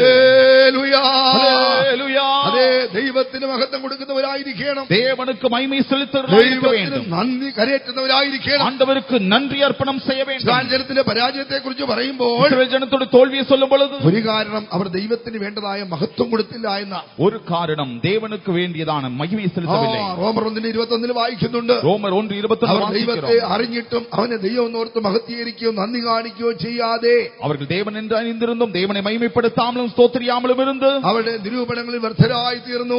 சிந்தனைகளான வீணரானார்கள். അവരുടെ വിവേകമില്ലാത്ത ഹൃദയം ഇരുണ്ടുപോയി. ഉണർവില്ലാത്തവരുടെ ഹൃദയം ഇരുളടങ്ങി. അവരുടെ ഹൃദയം ഇരുണ്ടു പോകാതെയായി തീർന്നു. അവരുടെ ഹൃദയം ഇരുളുണ്ടായി. എന്താ അതിന്റെ അർത്ഥം? അവരുടെ വെളിപ്പാട് നഷ്ടപ്പെട്ടു പോയി. അവരുടെ വെളിപ്പെടുത്തൽ എന്തായിരുന്നു? സന്തോഷം നഷ്ടപ്പെട്ടു പോയി. സന്തോഷം എന്തായിരുന്നു? സമാധാനം നഷ്ടപ്പെട്ടു പോയി. സമാധാനം എന്തായിരുന്നു? പ്രത്യാശ നഷ്ടപ്പെട്ടു പോയി. നമ്പിക്കൽ എന്തായിരുന്നു? അവരുടെ വിശ്വാസം നഷ്ടപ്പെട്ടു പോയി. വിശ്വാസം എന്തായിരുന്നു? എല്ലാ ആത്മീയ അനുഗ്രഹങ്ങളും നഷ്ടപ്പെട്ടു പോയി. ആവിക്കുரிய ആശീർവാദങ്ങൾ എന്തായിരുന്നു? എന്താ കാരണം? ദൈവത്തെ ദൈവമെന്നോർത്ത് മഹത്വീകരിച്ചില്ല. ദേവനെ ദേവൻ എന്ന് അറിഞ്ഞ് മഹിമ സെലുത്തവിல்லை. നന്ദി കാണിച്ചില്ല. നന്ദി സെലുത്തവിல்லை. അതേ, ദൈവത്തെ അറിഞ്ഞിട്ടും ദേവനെ അറിഞ്ഞിരുന്നും. ഞാൻ പലപ്പോഴും പറയാറുണ്ട്, നമ്മെപ്പോലെ ദൈവത്തെ അറിഞ്ഞ ഒരു ലോകത്ത് വേറെ ആരുമില്ല. ഞാൻ പലമുறை சொல்லி இருக்கிறேன், நம்மை போல தேவனை அறிந்தவர் வேறு யாரும் இருக்க மாட்டார்கள். പെന്തക്കോസ്ത് മിഷനിലെ വിശ്വാസികളും സുവിശേഷ പ്രവർത്തകരും ദൈവത്തെ അറിഞ്ഞതുപോലെ ലോകത്തിൽ വേറെ ആരും അറിഞ്ഞിട്ടില്ല ഞാൻ വിശ്വസിക്കുന്നു. இந்த பெண்டெகோஸ்ட் மிஷன்ல சேர்ந்ததான விசுவாசி ஊழியர்கள் போல தேவனை அறிந்தவர்கள் உலகத்தில் வேறு யாரும் അത്രമാത്രം ദൈവത്തെ അറിഞ്ഞവരാണ്. அந்த அளவு தேவனை அறிந்தவர்கள். ദൈവത്തെ അറിഞ്ഞിട്ടും എന്നാ പറയുന്നത്. தேவனை அறிந்திருந்தும் അറിഞ്ഞിട്ടും അവനെ ദൈവം ഒന്ന് ഓർത്ത് മഹത്വീകരിച്ചില്ല. தேவனை அறிந்திருந்தும் தேவன் என்று அவரை மகிமைப்படுத்தவில்லை, നന്ദി കാണിച്ചില്ല, നന്ദി செலுத்தவில்லை. മലയാളത്തിൽ നന്ദി കാണിച്ചില്ല എന്നാണ്, സ്തോത്രം ചെയ്തില്ല. തമിഴിലെ സ്തോത്രിയാമലും സ്തോത്രം ചെയ്യാതെ ഇരുന്നു. സ്തോത്രം ചെയ്യவில்லை. അതേ നമ്മൾ സ്തോത്രം ചെയ്ത് നമ്മുടെ ദൈവത്തെ മഹത്വപ്പെടുത്തണം പ്രിയപ്പെട്ടവരെ. നാം സ്തോത്രം ചെയ്ത് ദൈവനെ മഹിമ സെലുത്ത வேண்டும். ദൈവത്തിന്റെ ഉപകാരങ്ങളൊന്നും മറക്കരുത്. ദൈവം ചെയ്ത ഉപകാരങ്ങളെ മറക്കக்கூடாது. അതേ ചെറുതും വലുതുമായ ഉപകാരങ്ങളെ ഓർത്ത് ദൈവത്തിന് മഹത്വം കൊടുക്കണം. சிறிதும் பெரிதுமான எல்லா உபகாரங்களையும் நினைத்து தேவனுக்கு நன்றி செலுத்த வேண்டும். ദൈവത്തിന് സ്തോത്രയാഗങ്ങളെ അർപ്പിക്കണം. സ്തോത്ര ബലിகளை செலுத்த வேண்டும். നന്ദിയുള്ള ഹൃദയം എപ്പോഴും ഉണ്ടായിരിക്കണം. எப்பொழுதும் நன்றியுள்ள இருதயம் இருக்க வேண்டும். നന്ദിയുള്ള ഹൃദയം ഉണ്ടാകുമ്പോൾ നമ്മുടെ ഹൃദയം തകരുവാനായിട്ടിടയായി തീരും. നന്ദിയുള്ള ഹൃദയം ഉണ്ടാകുമ്പോൾ ഹൃദയം തകരും. നന്ദിയുള്ള ഹൃദയം വരുമ്പൊழுது നമ്മുടെ ഹൃദയം ഉടയും.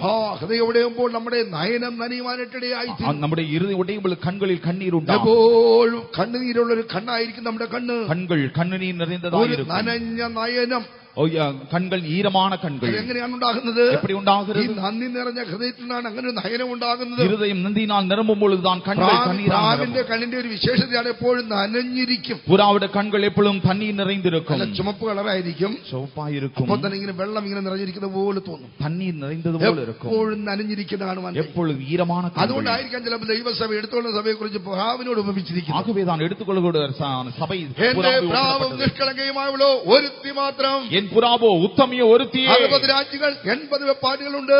60 രാജസ്ത്രീകൾ 80 മറുമനയാട്ടികൾ. കന്യകമാർക്ക് എണ്ണിക്കയില്ലേ.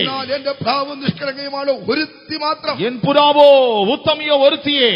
എടുത്തുകൊള്ളപ്പെട്ട സഭയാണെന്ന് പ്രിയപ്പെട്ടവരെ. എടുത്തുകൊള്ളപ്പെട്ടതാണ് സഭയാണത്. തേജസ്സേറിയ സഭ, മഹിമயான സഭை. എങ്ങനെയാണ് അവിടെ കണ്ടു കാണുന്നത്? കണ്ണ് എപ്പടി இருக்க வேண்டும்? ചുമന്നിങ്ങനെ നനഞ്ഞിരിക്കുക. സുഗന്ധതാ ഈരമാനതായി. നനഞ്ഞ നയനം, ഈരமான കണ്ണുകൾ. അതേ അങ്ങനെ നയനത്തിലായിട്ട് നമുക്ക് ദൈവത്തോട് പ്രാർത്ഥിക്കാം. നാം അതற்காയി ദൈവത്തെ ജപിക്കാം.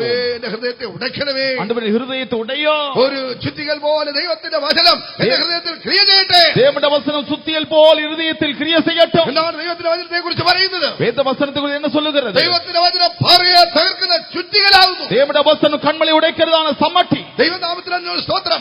സ്തോത്രം. എത്ര കൂർത്തുമൂർത്ത പാറയാണെങ്കിൽ തന്നെ, എவ்வளவு കട്ടിയാണ് പാറയായിരുന്നാ, നല്ലൊരു ചുറ്റിക ഒരു പണിക്കാരനെ കിട്ടിക്കഴിഞ്ഞാൽ, നല്ല ഒരു വേലക്കാരൻ കയ്യിൽ സുത്തിയിൽ ചുറ്റിക വെച്ച് അടിച്ച് അതിന്റെ മോനെയൊക്കെ മാറ്റി മാറ്റി മാറ്റി നല്ല ഒന്നാന്തരം കല്ലാക്കിയിടും. അത് അതിനുடைய കൂർമയാണ് കാര്യങ്ങളിൽ ഉടയ്ത്തുടയ്ത്ത് നല്ല ഒരു കല്ലായി മാറ്റുവാൻ. കല്ല് വെച്ചുകൊണ്ട് മനോഹരമായ ഒരു സൗധം പണിയും. അത് அந்த കല്லை வைத்து நன்றாக ஒரு இடத்தில் മനോഹരമായ ഒരു ഭവനം, നല്ല ഒരു കട്ടടം, ഒരു വീട്. കൂർത്തുമൂർത്ത കല്ല് വെച്ചല്ല പണിയുന്നത്. അത് കൂർമയാണ് കല്ലുകൾ வைத்தால் എല്ലാം അടിച്ച് ചുറ്റിക്കൊണ്ട് അടിച്ചടിച്ച് മാറ്റി മാറ്റി മാറ്റി നല്ലൊരു കല്ലാക്കി മാറ്റും. சுத்தியலினாலே செதுக்கப்பட்ட நல்ல வெட்டி எடுக்கப்பட்ட கல்லாய் மாற்றி കല്ല് കൊണ്ടാണ് മനോഹരമായ ഭവനം പണിയുന്നത്. அதனால் தான் அழகான வீட்டை கட்டுகிறார். അതുപോലെയാണ് പരിശുദ്ധാത്മാവ് ചെയ്തുകൊണ്ടിരിക്കുന്നത്. ഇതേപോലെதான் பரிசுத்தாவியானவர் செய்கிறார். പരിശുദ്ധാത്മാവിനാൽ ദൈവവചനമാകുന്ന ചുറ്റികയാൽ, பரிசுத்தாவியால் தேவட வசனமாகிய சுத்தியினால் നമ്മുടെ കൂർത്തുമൂർത്ത സ്വഭാവങ്ങളെല്ലാം അടിച്ചോടച്ച് நம்முடைய கூர்மையும் கடுமையுமான சுபாவங்களை உடைத்து ഒരു തകർന്ന നുറുങ്ങിയ ഹൃദയം നമുക്ക് നൽകി. ഉടൈந்த നുറുങ്ങിയ ഹൃദയത്തെ തന്നു പുതിയ യെരൂശലേമായിട്ട് മനോഹരമായ സൗധമായിട്ട് നമ്മെ പണിയാണ്. പുതിയ യെരൂശലേമായി അഴகான ഒരു കെട്ടിടമായി നമ്മെ കട്ടുகிறார். ഹല്ലേലൂയ. ഒരു മനോഹര ഭവനമായിട്ട് നമ്മെ പണിതുകൊണ്ടിരിക്കുന്നു. അഴகான ഒരു വീടായി നമ്മെ കെട്ടിയെഴുപ്പുகிறார். എത്ര പേര് വിശ്വസിക്കുന്നുണ്ട്? എത്ര പേര് വിശ്വസിக்கிறீர்கள்? ബിൽഡിങ്ങിന്റെ പണി നടന്നുകൊണ്ടിരിക്കുകയാണ്. ഒരു ബിൽഡിംഗ് പണി നടക്കുന്നത്.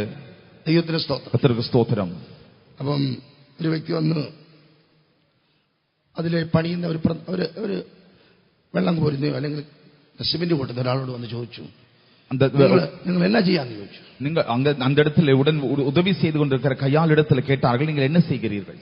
உடனே அவரല്ലേ ഓ വെള്ളം കോരുക, நான் தண்ணீர் எடுத்து கொடுக்கிறேன். ഓ വെള്ളം കോരുക, நான் தண்ணீர் எடுத்து கொடுக்கிறேன். അടുത്ത ആളി എന്ന് ചോദിച്ചു.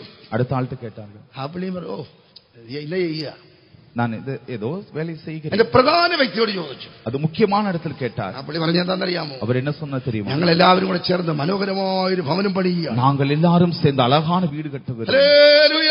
ഹല്ലേലൂയ. അതേ പ്രിയപ്പെട്ടവരെ, നമ്മളെല്ലാം ചേർന്ന് യുക്തമായി ചേർത്ത് അതേ പുതിയ യെരൂശലേം പണിയുന്നു. நாம் எல்லாரும் ஒன்றாய் இசைந்து இணைந்து புதிய യെരൂശലേமை கட்டுகிறோம். പണിയുന്നു. സിയോനെ கட்டுகிறோம். ദൈവത്തിന്റെ വചനം പാറയെ തകർക്കുന്ന ചുറ്റികലാണ്. தேவனுடைய வசனம் பாறையை உடைக்கிற சம்மட்டி. നമ്മുടെ ഹൃദയങ്ങളെല്ലാം ഉടച്ച് വാർത്തെടുക്കുന്ന இருதயங்களை உடைத்து ഏത് தகர்த்தெடுக்கிறது. കഠിന ഹൃദയത്തെ ഉടയ്ക്കുന്നതാണ് ദൈവത്തിന്റെ വചനം. தேவனுடைய வசனம் எந்த கடினமான இருதயத்தை உடைக்கும், തകർന്നും നുറിയ ഹൃദയമാക്കി നമ്മുടെ ഹൃദയത്തെ മാറ്റും. நொறுங்குண்டதுமான இருதயமாய் மாற்றும், നയനം നമുക്ക് തരും. ஈரமான கண்களை கொடுக்கும். അവരാണ് പുതിയ യെരൂശലേമായി പണിയപ്പെടുന്നത്. அவர்கள் தான் புதிய எருசலேமாய் கட்டப்படுவார்கள். ഭൗതിക നന്മകളുടെ പിന്നാലെ പാഞ്ഞോടിക്കൊണ്ടിരിക്കുകയാണ്. உலகமானது பூமிக்கு நன்மையின் பின்பே போய் கொண்டிருக்கிறது. പെന്തക്കോസ്തലോ അങ്ങനെ മാറിയിരിക്കുകയാണ്. பெந்தேகோஸ்து உலகம் அப்படி இருக்கிறது. ചിലർക്ക് ഒരു പ്രവചനമോ ഇതൊക്കെ മാത്രം മതി. ചിലർക്ക് തീർക്ക ദർശനം പോതും. ബോധകരെ വല്ല ആലോചന ഉണ്ടോ ചില ചോദിക്കുന്നത്. ബോധകരെ വല്ല ആലോചനയുണ്ടോ? ബോധകരെ ഏതായാലും ആലോചന இருக்கிறதா? ബോധകരെന്തെങ്കിലും കണ്ടോന്നാ ചോദിക്കുന്നത്. കണ്ടോന്ന് എങ്ങളെ കുറിച്ച് ഏതായാലും പാർത്തീர்களா? ആ ഭാഗത്തൊക്കെ ചെന്ന് അങ്ങനെ ഉണ്ടെന്ന് കേൾക്കുന്നു. കുറെ അങ്ങോട്ട് പോയി തെക്കോട്ട് പോയി കഴിഞ്ഞാൽ, തെക്ക് ഭാഗത്തിൽ സെൻട്രാൽ ചോദിക്കും പോലും.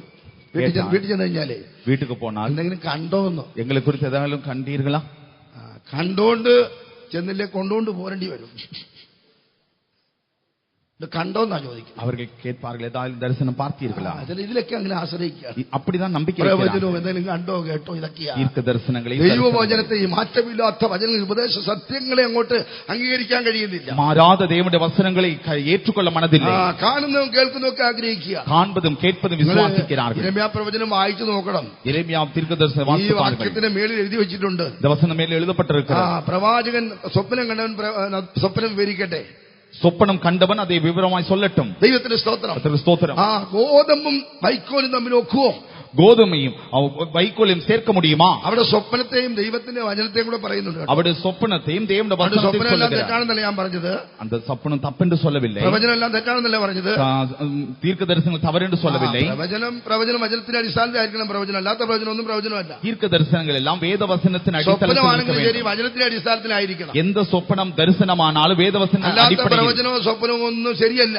அல்லாத தீர்க்கதரிசனங்களோ சரியல்ல. അതുകൊണ്ട് ഇവിടെ പറയുന്നത്, ஆகவே தான் அங்கு சொல்லப்பட்டிருக்கிறது, കണ്ടവൻ സ്വപ്നം വിവരിക്കട്ടെ. சொப்பனம் கண்டவன் அதை விவரிக்கட்டும். എന്റെ വായിൽ നിന്ന് വചനം കേട്ടവൻ വചനശക്തിയോട് പ്രസംഗിക്കട്ടെ. என் வாயிலிருந்து வசனத்தை கேட்டவன் அதிகாரத்தோடு அறிவிக்கட்டும். ഗോതമ്പും വൈക്കോലും കൂടെ വെക്കുമോ? கோதுமையும் வைக்கோலையும் சேர்க்க முடியுமா? അവിടുത്തെ പ്രവചനവും സ്വപ്നവും ഒക്കെ വൈക്കോല് പോലെയാ. அவங்க இருக்கிறதான தீர்க்க தரிசனம் சொப்பனம் வைக்கோல் போல. വൈക്കോൽ ആർക്ക് ആവശ്യം? வைக்கோல் யாருக்கு வேண்டும்? അത് മാടിനാ വൈക്കോൽ ആവശ്യം. அது മാட்டுக்கு தான் வேண்டும். എന്നാ ഗോതമ്പുണ്ട് നല്ല വചനങ്ങൾ. ஆனால் கோதுமை போல வசனங்கள் உண்டு. ഉത്തരമായ ഗോതമ്പ്, உச்சிதமான கோதுமை, ആഹാരം, பலமான ஆகாரம், അതേ ദൂതന്മാരുടെ ആഹാരം, தூதர்களுடைய ஆகாரம். ഹല്ലേലൂയ. ஹல்லேலூயா. അതാണ് പാറയെ തകർക്കുന്ന ചുറ്റികൾ. அதுதான் கற்பாறை உடைக்கிற சம்மட்டி. അതാണ് ഹൃദയത്തെ ഉടയ്ക്കുന്നത്. அதுதான் இதயத்தை நொறுக்கும். അതാണ് ഒരു മനോഹര ഭവനമായി മാറുന്നത്. அதுதான் അழகான വീടായി മാറും. മനോഹര സൗധമായിട്ട് നമ്മെ പണിതുകൊണ്ടിരിക്കുകയാണ്. அழகான ஒரு கட்டடமாக നമ്മെ கட்டிக்கொண்டிருக்கிறது. യേശു എത്രയും വേഗം വരും. യേശു എவ்வளவு சீக்கிரம் வருவார். അതാണ് ഇതിനെടുത്ത് പറയുന്നത്. വേദം என்ன சொல்லுகிறது? സിയോനെ പണിത് മഹത്വത്തിൽ പ്രതിഷ്ഠനാകും. സിയോനെ കട്ടി മഹിമയിൽ വെളിപ്പെടുവാൻ യെരൂശലേമിനെ പണിയുന്നു. യെരൂശലേമെ കട്ടുகிறார். പ്രിയപ്പെട്ടവരെ, പണി അതിവേഗം നടന്നുകൊണ്ടിരിക്കുക. വേല சீக்கிரമായി നടക്കുന്നത്. 1000 വർഷം കൊണ്ട് പണിയുന്ന പണി നിങ്ങൾ ചിന്തിച്ചു നോക്കിയാൽ 2000 ആണ്ടുകളായി കട്ടുகிற വേല நினைத்து பாருங்கள். മനോഹരമായിരിക്കും. எவ்வளவு அழகாய் இருக்கும். 10 വർഷം 5 വർഷം കൊണ്ട് വെക്കുന്ന ഭവനം എത്ര മനോഹരമാണെങ്കിൽ, വർഷക്കണക്കായി കട്ടുகிற വീടുകൾ അഴகாய் இருக்குமானால், 2000 വർഷം കൊണ്ട് പണിയുന്ന പണി എത്ര മനോഹരമായിരിക്കും. 2000 ആണ്ടുகளுக்கு மேலாய் கட்டுகிற வேலை எவ்வளவு அழகாய். ഒരു കുറവില്ലാത്ത മനോഹര സൗധം, ഒരു കുറവില്ലാத அழகான പുതിയ യെരൂശലേം. புதிய எருசலேம் அழகான കുഞ്ഞാടിന്റെ കാന്ത, அதுதான் ஆட்டுக்குட்டியாண்ட மனைவி, அதுதான் மணவாட்டி, ജയം പ്രാപിച്ച വിശുദ്ധന്മാർ, அதுதான் ஜெயம் கொண்ட பரிசுத்தவான்கள். അവരെ ചേർപ്പാൻ യേശു എത്രയും വേഗം വരാൻ அவரை പോകുകയാണ്. சேர்க்கபடியா இயேசு எவ்வளவு சீக்கிரம் வருவார். നമുക്ക് യുദ്ധക്കളത്തിൽ നിന്ന് ജയം പ്രാപിക്കുന്നവരായി തീരാം. யுத்த களத்தில் ஜெயம் பெறுவர்களாய் இருப்போம். ധാരാളം പറയാണെങ്കിൽ രണ്ട് വാക്കുകളെ അവസാനിപ്പിക്കുക. அநேக காரியங்கள் இருந்தால் வாக்குகளை നമ്മുടെ முடிக்க കണ്ണുകളെ നമുക്ക് അടയ്ക്കാം. கண்களை மூடுவோம். മുട്ടുമേലിരിക്കാം. ഒരു നിമിഷം. மேல் இருப்போம். യേശു വരാറായി. இயேசு வருகிறார். ആയുധം ധരിച്ച വില്ലാളികളായവർ അതേ എഫ്രൈമ്യർ യുദ്ധ ദിവസത്തിൽ പിന്തിരിഞ്ഞു പോയി. வில் வீரரான எப்பிராயி புத்திரர் யுத்த நாளில் முதுகு காட்டினார்கள். അതേ അവർ നിയമം പ്രമാണിച്ചില്ല. அவர் உடன்படிக்கை கைக்கொள்ளவில்லை. ന്യായപ്രമാണത്തെ ഉപേക്ഷിച്ചു. நியாயப்பிரமாணத்தை விட்டு விட்டார்கள். പ്രവൃത്തികളെ മറന്നു. தேவனுடைய செயல்களை மறந்தார்கள். നാം നിയമം പ്രമാണിക്കുന്നവരായി തീരാം. நாம் பிரமாணத்தை கைக்கொள்ளுவோம். ന്യായപ്രമാണത്തെ സ്നേഹിക്കുന്നവരായി நியாயப்பிரமாணத்தை நேசிப்போம். അവന്റെ പ്രവൃത്തികളെ നമുക്ക് ഓർക്കാം. அவருடைய செயல்கள் நினைவு கூறுவோம். നന്ദിയുള്ള ഹൃദയം ഉണ്ടാകട്ടെ. நன்றியுள்ள இருதயம் உண்டாகட்டும். എല്ലാവരും വായി തുറന്നാട്ടെ.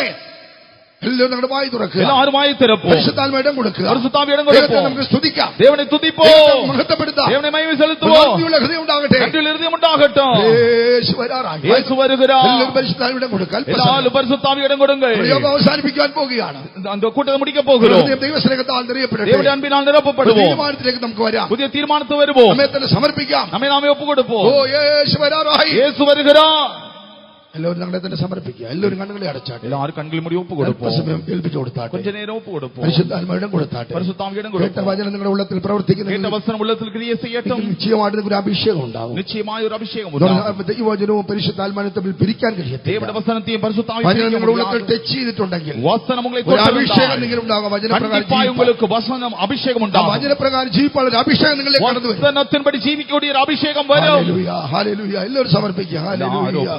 Price the lord praise the lord. വായി തുറക്കുക. പരിശുദ്ധാത്മാവിനെ കൊടുക്കുക. വായി തുറന്ന് ഹല്ലേലൂയ അഭിഷേകത്തിന് കൊടുക്കുക. ആമേൻ ഹല്ലേലൂയ. സമർപ്പിക്കുക സമർപ്പിക്കുക. ആരും അവനുമായിട്ടിരിക്കണ്ട. ഒപ്പ് കൊടുങ്ങൾ ഒപ്പ് കൊടുങ്ങൾ. ഹല്ലേലൂയ ഹല്ലേലൂയ. Praise the lord praise the lord. അത്ഭുത പട്ടണം എത്ര മനോഹരമേ. എല്ലാവരും ചേർന്ന് പാടുക. അത്ഭുത പട്ടണം എത്ര മനോഹരമേ. ദൈവത്തിന്റെ ദേശം മിന്നി വിളങ്ങി ശോഭന രാജ്യമത്. ദൈവത്തിന്റെ ദേശം മിന്നി വിളങ്ങി ശോഭന രാജ്യമത്. പുത്തനരുശലേം അത്ഭുത പട്ടണം എത്ര മനോഹരമേ. പുത്തനരുശലേം അത്ഭുത പട്ടണം എത്ര മനോഹരമേ. ദൈവത്തിന്റെ ദേശം മിന്നി വിളങ്ങിട് ശോഭന രാജ്യമത്. ദൈവത്തിന്റെ ദേശം മിന്നി വിളങ്ങിട് ശോഭന രാജ്യമത്. പുത്തനരുശലേം അത്ഭുത പട്ടണം എത്ര മനോഹരമേ. പുത്തനരുശലേം അത്ഭുത പട്ടണം എത്ര മനോഹരമേ. ദൈവത്തിന്റെ ദേശം മിന്നി വിളങ്ങിട് ശോഭന രാജ്യമത്. ദൈവത്തിന്റെ ദേശം മിന്നി വിളങ്ങിട് ശോഭന രാജ്യമത്. ദൈവത്തിന്റെ ദേശം മിന്നി വിളങ്ങിട് ശോഭന രാജ്യമത്. ദൈവത്തിന്റെ ദേശം മിന്നി വിളങ്ങിട് ശോഭന രാജ്യമത്. ദൈവത്തിന്റെ ദേശം മിന്നി വിളങ്ങിട് ശോഭന രാജ്യമത്. ഹല്ലേലൂയ ഹല്ലേലൂയ. ആമേൻ ഹല്ലേലൂയ. ഓ റബഖട തുര തുര റബഖട ബഖ തുര ബഖട ബഖ തുര. ഹല്ലേലൂയ ഹല്ലേലൂയ ഹല്ലേലൂയ ഹല്ലേലൂയ. റബഖട ബഖ തുര ബഖട ബഖ തുര. ഹല്ലേലൂയ ഹല്ലേലൂയ. ദൈവത്തിൽ തേജസ്സായി മിന്നി വിളങ്ങിടും ശോഭന രാജ്യമത്. ദൈവത്തിന്റെ ദേശം മിന്നി വിളങ്ങിട് ശോഭന രാജ്യമത്. ദൈവത്തിന്റെ ദേശം മിന്നി വിളങ്ങിട് ശോഭന രാജ്യമത്. ദൈവത്തിന്റെ ദേശം മിന്നി വിളങ്ങിട് ശോഭന രാജ്യമത്. ദൈവത്തിന്റെ ദേശം മിന്നി വിളങ്ങിട് ശോഭന രാജ്യമത്. ദൈവത്തിന്റെ ദേശം മിന്നി വിളങ്ങിട് ശോഭന രാജ്യമത്. ദൈവത്തിന്റെ ദേശം മിന്നി വിളങ്ങിട് ശോഭന രാജ്യമത്. ഓ റബഖട തുര തുര തുര തുര. റബഖട ബഖ തുര ബഖട ബഖ തുര. ഓ റബഖട തുര തുര ബഖട ബഖ തുര. ആമേൻ ഹല്ലേലൂയ ഹല്ലേലൂയ. ആമേൻ ആമേൻ. റബഖട ബഖ തുര ബഖ.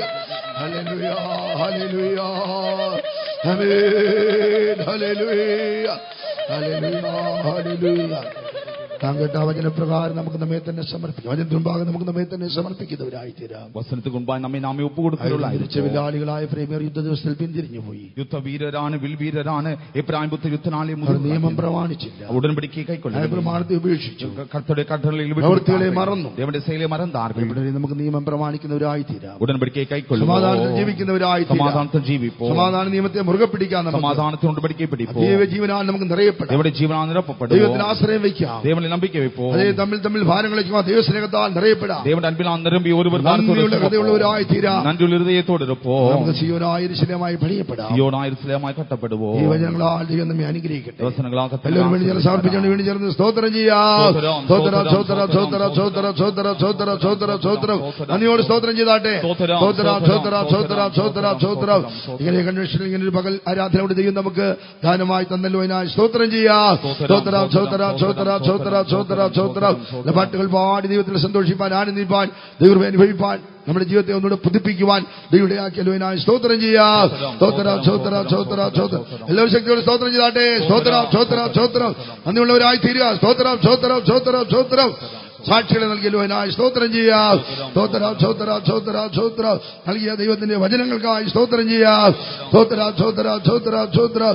ദൈവത്തിന്റെ നിയമത്തെ പ്രമാണിച്ചുകൊണ്ട് ധൈര്യശാലികളായ ശക്തന്മാരായി അതേ സാത്താനോടും സൈന്യത്തോടും ദൈവരാജ്യത്തോട് യുദ്ധം ചെയ്യുവാൻ അതേ പോർവീരന്മാരാക്കി എല്ലാവരും ദൈവം മാറ്റണതിനായി സ്തോത്രം ചെയ്യാം. സ്തോത്രം സ്തോത്രം സ്തോത്രം സ്തോത്രം സ്തോത്രം സ്തോത്രം സ്തോത്രം സ്തോത്രം. ന്യായപ്രമാണത്തെ സ്നേഹിക്കുന്നവരായി ദൈവത്തിൽ ആശ്രയം വെച്ചുകൊണ്ട് ദൈവ സ്നേഹത്താൽ നിർബന്ധിതരായി ജീവിപ്പാൻ ദൈവം ഇടയാക്കണം. ജീവനെ വെറുക്കുന്നവരായി തീരുവാൻ കൃപ നൽകുന്നതിനായി സ്തോത്രം ചെയ്യാം. സ്തോത്രം സ്തോത്രം സ്തോത്രം സ്തോത്രം സ്തോത്രം. നന്ദിയുള്ള ഹൃദയം എല്ലാവർക്കും എല്ലായ്പ്പോഴും നൽകണതിനായി സ്തോത്രം ചെയ്യാം. സ്തോത്രം സ്തോത്രം സ്തോത്രം.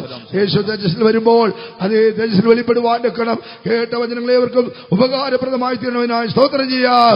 സ്തോത്രം സ്തോത്രം സ്തോത്രം സ്തോത്രം. അടക്കാത്തിൽ കർത്താവ് കൂടെ ഇരിക്കണതിനായി സ്തോത്രം ചെയ്യാം.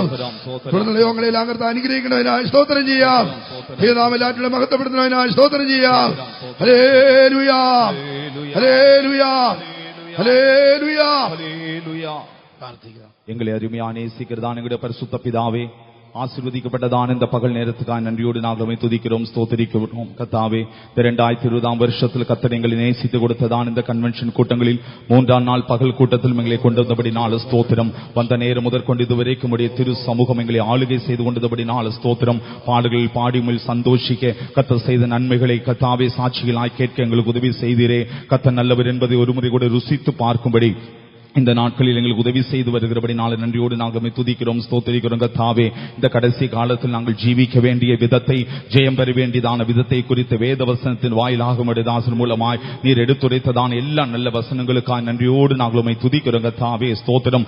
தகப்பனாலும் கர்த்தாவே, தகப்பனுடைய தகப்பனாலும் ஆசீர்வாதம் பெற்றுக்கொண்டதான எப்பிராயிம் கர்த்தாவே, அவருடைய சந்ததியால் யுத்த நாளிலே முதுகு காட்டினார்கள், தோல்வியை தழுவினார்கள். அவர்கள் வில் வீரராய் இருந்தார்கள், ஆயுத மனிதவர்களாய் இருந்தார்கள். என்றாலும் ஜீவியத்திலே யுத்தத்திலே தோற்று போனார்கள். காரணம் என்னென்கிறதான காரியத்தை வேத வசனத்தின் வெளிச்சத்திலே காணும்படி எங்களுக்கு உதவி செய்தபடினால் ஸ்தோத்திரம். நாங்களும் கூட கர்த்தாவே, உம்முடைய மக்களாய், உம்முடைய பிரிய மக்களாய், உம்முடைய ஆசீர்வாதத்தை பெற்றுக்கொண்டவர்களாய் நாங்கள் காணப்படுகிறோம். நாங்கள் பழுகி பெருகும்படிக்கு, உம்முடைய நன்மைகளால் நிரப்பப்படும்படிக்கு நீர் எங்களை ஒவ்வொரு விதத்தில் ஆசீர்வதித்துக் கொண்டிருக்கிறீர். என்றாலும் எங்களுடைய இந்த கிறிஸ்தவ ஜீவியம், ஆவிக்குரிய ஜீவியம் ஒரு யுத்த களமாய் இருக்கிறது என்றும், இதில் நாங்கள் தோல்வியை தழுவாதபடிக்கு, ஜெயத்தை பெறும்படிக்கு, எங்களுடைய ஜீவியத்திலே தோல்வியை சம்பவிக்கிற ஆண்டவரே, தோல்வியை தழுவும்படிக்கு ஏற்படுத்தக்கூடியதான காரியங்கள் எவைகள் மாற்றப்பட வேண்டும் என்பதை நீர் எங்களுக்கு தெளிவாய் சொன்னபடினால ஸ்தோத்திரம். கர்த்தாவே, அந்த ஜனங்கள் அந்த எப்பிராயீம் புத்திர சமாதானத்தின் உடன்படிக்கை அவர்கள் மறந்து போனார்கள், அதை விட்டுவிட்டார்கள். கர்த்தாவே, நாங்கள் அவ்விதமாக அந்த உடன்படிக்கையை விட்டுவிடாதபடி நீர் எங்களோடு ஏற்படுத்தினதான அந்த உடன்படிக்கை அது சமாதானத்தின் உடன்படிக்கையாய் இருக்கிறது. நீர் உம்முடைய ரத்தம் சிந்தி எங்களுக்காய் தந்ததான அந்த சமாதானத்தை, ஆண்டவரே, உலகம் தரக்கூடாத அந்த சமாதானத்தை எல்லா காலத்திலும் காத்துக் கொள்ளும்படி எங்களுக்கு உதவி செய்யும்படியாய் ஜெபிக்கிறோம். கர்த்தாவே, ஸ்தோத்திரம். எல்லா காலத்திலும் சமாதானம் உள்ளவர்களாய் நாங்கள் காணப்படும்படிக்கு கர்த்தாவே எங்களுக்கு உதவி செய்யணுமே. கர்த்தாவே, ஆமென். ஆண்டவரே, மாத்திரமல்ல, நாங்கள் ஜீவன் உள்ளவர்களாய் நாங்கள் ஜீவிக்கட்டும். எங்களுடைய சொந்த ஜீவனை வெறுத்துக் கொண்டு கிறிஸ்துவின் ஜீவன் எங்கள் நிறைவாகும்படிக்கு கர்த்தாவே, எங்களுடைய ஜீவனை உமக்காய் பலியாய் பலிபீடத்தில் ஒப்பு கொடுத்துக் கொண்டு கர்த்தாவே, உம்முடைய ஜீவனை பெற்றுக்கொண்டு ஜீவிக்க எங்களுக்கு உதவி செய்யும்படியாக ஜெபிக்கிறோம். கர்த்தாவே, மாத்திரமல்ல, கர்த்தாவே, இஸ்ரவேல் ஜனங்கள் நீர் கொடுத்ததான பிரமாணம், நியாயப்பிரமாணம் அவளை விசேஷித்தவர்களாய் காட்டினது போல எங்களுக்கும் நீர் உம்முடைய பரிசுத்தவான்கள் மூலமாய் ஒப்புவித்ததான உபதேசங்கள் எங்களை மேன்மையாய் காட்டுகிறதே, எங்களை மேன்மையானவர்களாய் மாற்றுகிறதே. நாங்கள் அதில் நிலைத்து நிற்க எங்களை ஒப்புக் கொடுக்கிறோம். பல வேளைகளில் இந்த உபதேசத்தில் தவறினது உண்டு. கர்த்தாவே, ஒருவராய் இந்த உபதேசத்தை விட்டு விடாதபடிக்கு மனதானது சத்தியத்தில் உறுதிப்பட்டு இருக்கட்டும். கர்த்தாவே, பலவிதமான அந்நிய உபதேசங்களால் அலைவிட்டு உலகிறவர்களாய் காணப்படாதபடிக்கு கர்த்தாவே, அன்புடன் சத்தியத்தை கைக்கொண்டு தலையாய் கிறிஸ்துவோடும் கர்த்தாவே நிறைவாய் வளரும்படிக்கு கர்த்தர் ஒவ்வொருவரையும் சத்தியத்தில் நிலைநிறுத்தும்படியாய் உபதேசத்தை கைக்கொள்ள ஒவ்வொருவருக்கும் நியாயப்பிரமாணத்தில் நிலைத்திருக்க உதவி செய்யும்படியாய் ஜெபிக்கிறோம் கர்த்தாவே. ஆண்டவரே, பழைய ஏற்பாட்டு நியாயப்பிரமாணம் அல்ல, கிறிஸ்துவின் நியாயப்பிரமாணமாகிய அன்பின் உபதேசத்தை குறித்து மேன்மையான காரியங்களை எடுத்துரைத்தீரே கர்த்தாவே. ஒரு பாரத்தை ஒருவர் சுமந்து ஒருவர் கஷ்டத்தில் ஒருவருக்கு ஜெபித்து உதவி செய்கிறதான இந்த அன்பை, இந்த ராஜரீக பிரமாணத்தை கை கொண்டு அன்புள்ளவர்களாய் கர்த்தாவே உம்முடைய சாயலாய் நாங்கள் மாற்றப்பட எங்கள் ஒவ்வொருவருக்கு உதவி செய்யும்படியா நாங்கள் ஜெபிக்கிறோம் கர்த்தாவே. ஸ்தோத்திரம் ஸ்தோத்திரம். மாத்திரமல்ல, கர்த்தர் செய்ததான நன்மைகளை மறவாதபடிக்கு நன்றியுள்ள இருதயத்தை ஒவ்வொரு நாளும் நீர் எங்களுக்கு தரணுமே. ஆவிக்குரிய ஜீவியத்திலும் பூமிக்குரிய ஜீவியத்திலும் செய்த எண்ணற்ற நன்மைகளை நாள்தோறும் நினைக்க எங்களுக்கு உதவி செய்யணுமே கர்த்தாவே. கல்லான இருதயங்களை எல்லாம் உடைக்கும்படியாய் வேத வசனங்களை ஒவ்வொரு நாளும் அனுப்பி தந்து நொறுங்கொண்டதும் நறுங்கொண்டதுமான இருதயத்தோடு கண்ணீர் நிறைந்த கண்களோடு புறா கோப்பானவர்களாய் மாற்றப்பட்டவர்களாய் உத்தமர்களாய் கர்த்தாவே தூய்மையுள்ளவர்களாய் கலங்கமில்லாதவர்களாய் மாற்றப்பட்டு நன்றி நிறைந்த இருதயத்தோடு தேவனை துதித்துக் கொண்டு எங்களுடைய யுத்த களத்திலே எங்களுக்கு முன்பாய் இருக்கிறதான சகல யுத்தங்களையும் திறம்பட செய்து ஜெயித்து ஜெயால்களாய் கர்த்தாவே ஆண் பிள்ளையாய் உம்முடைய சிங்காசனத்துக்கு நேராக உயர்த்தப்பட எங்கள் ஒவ்வொருவருக்கும் உதவி செய்யும்படியா ஜெபிக்கிறோம். இந்த வெளியேற பெற்றதான வசனங்களை நீர் எங்களுக்கு அனுப்பி கொடுத்தபடினால ஸ்தோத்திரம். அதற்காக உம்முடைய தாசரை நீர் பலப்படுத்தினபடினால ஸ்தோத்திரம். தொடர்ந்தும் எங்களுக்கு மத்தியில் மகிமையான காரியங்களை செய்யும், உமக்காய் ஜீவிக்க எங்களை பலப்படுத்தும். எல்லாரையும் ஆசீர்வதித்து அனுப்பும். இயேசு கிறிஸ்துவின் நாமத்தில் ஜெபிக்கிறோம் எங்கள் நல்ல பிதாவே, ആമേൻ. നമ്മുടെ കർത്താവായ യേശുക്രിസ്തുവിന്റെ കൃപയും സമാധാനവും പിതാവായ ദൈവത്തിന്റെ സ്നേഹവും ആശിച്ചുവീഴുന്ന പരിശുദ്ധാത്മാവിന്റെ കൂട്ടായ്മയും സഹവാസവും നമ്മോടും സകല വിശുദ്ധന്മാരോടും കൂടെ എന്നും എന്നേക്കും ഉണ്ടായിരിക്കുമാറാകട്ടെ. ഹല്ലേലൂയ, ഹല്ലേലൂയ, ഹല്ലേലൂയ. എല്ലാവർക്കും സ്തോത്രം. എല്ലാവരും ദൈവം അനുഗ്രഹിക്കട്ടെ.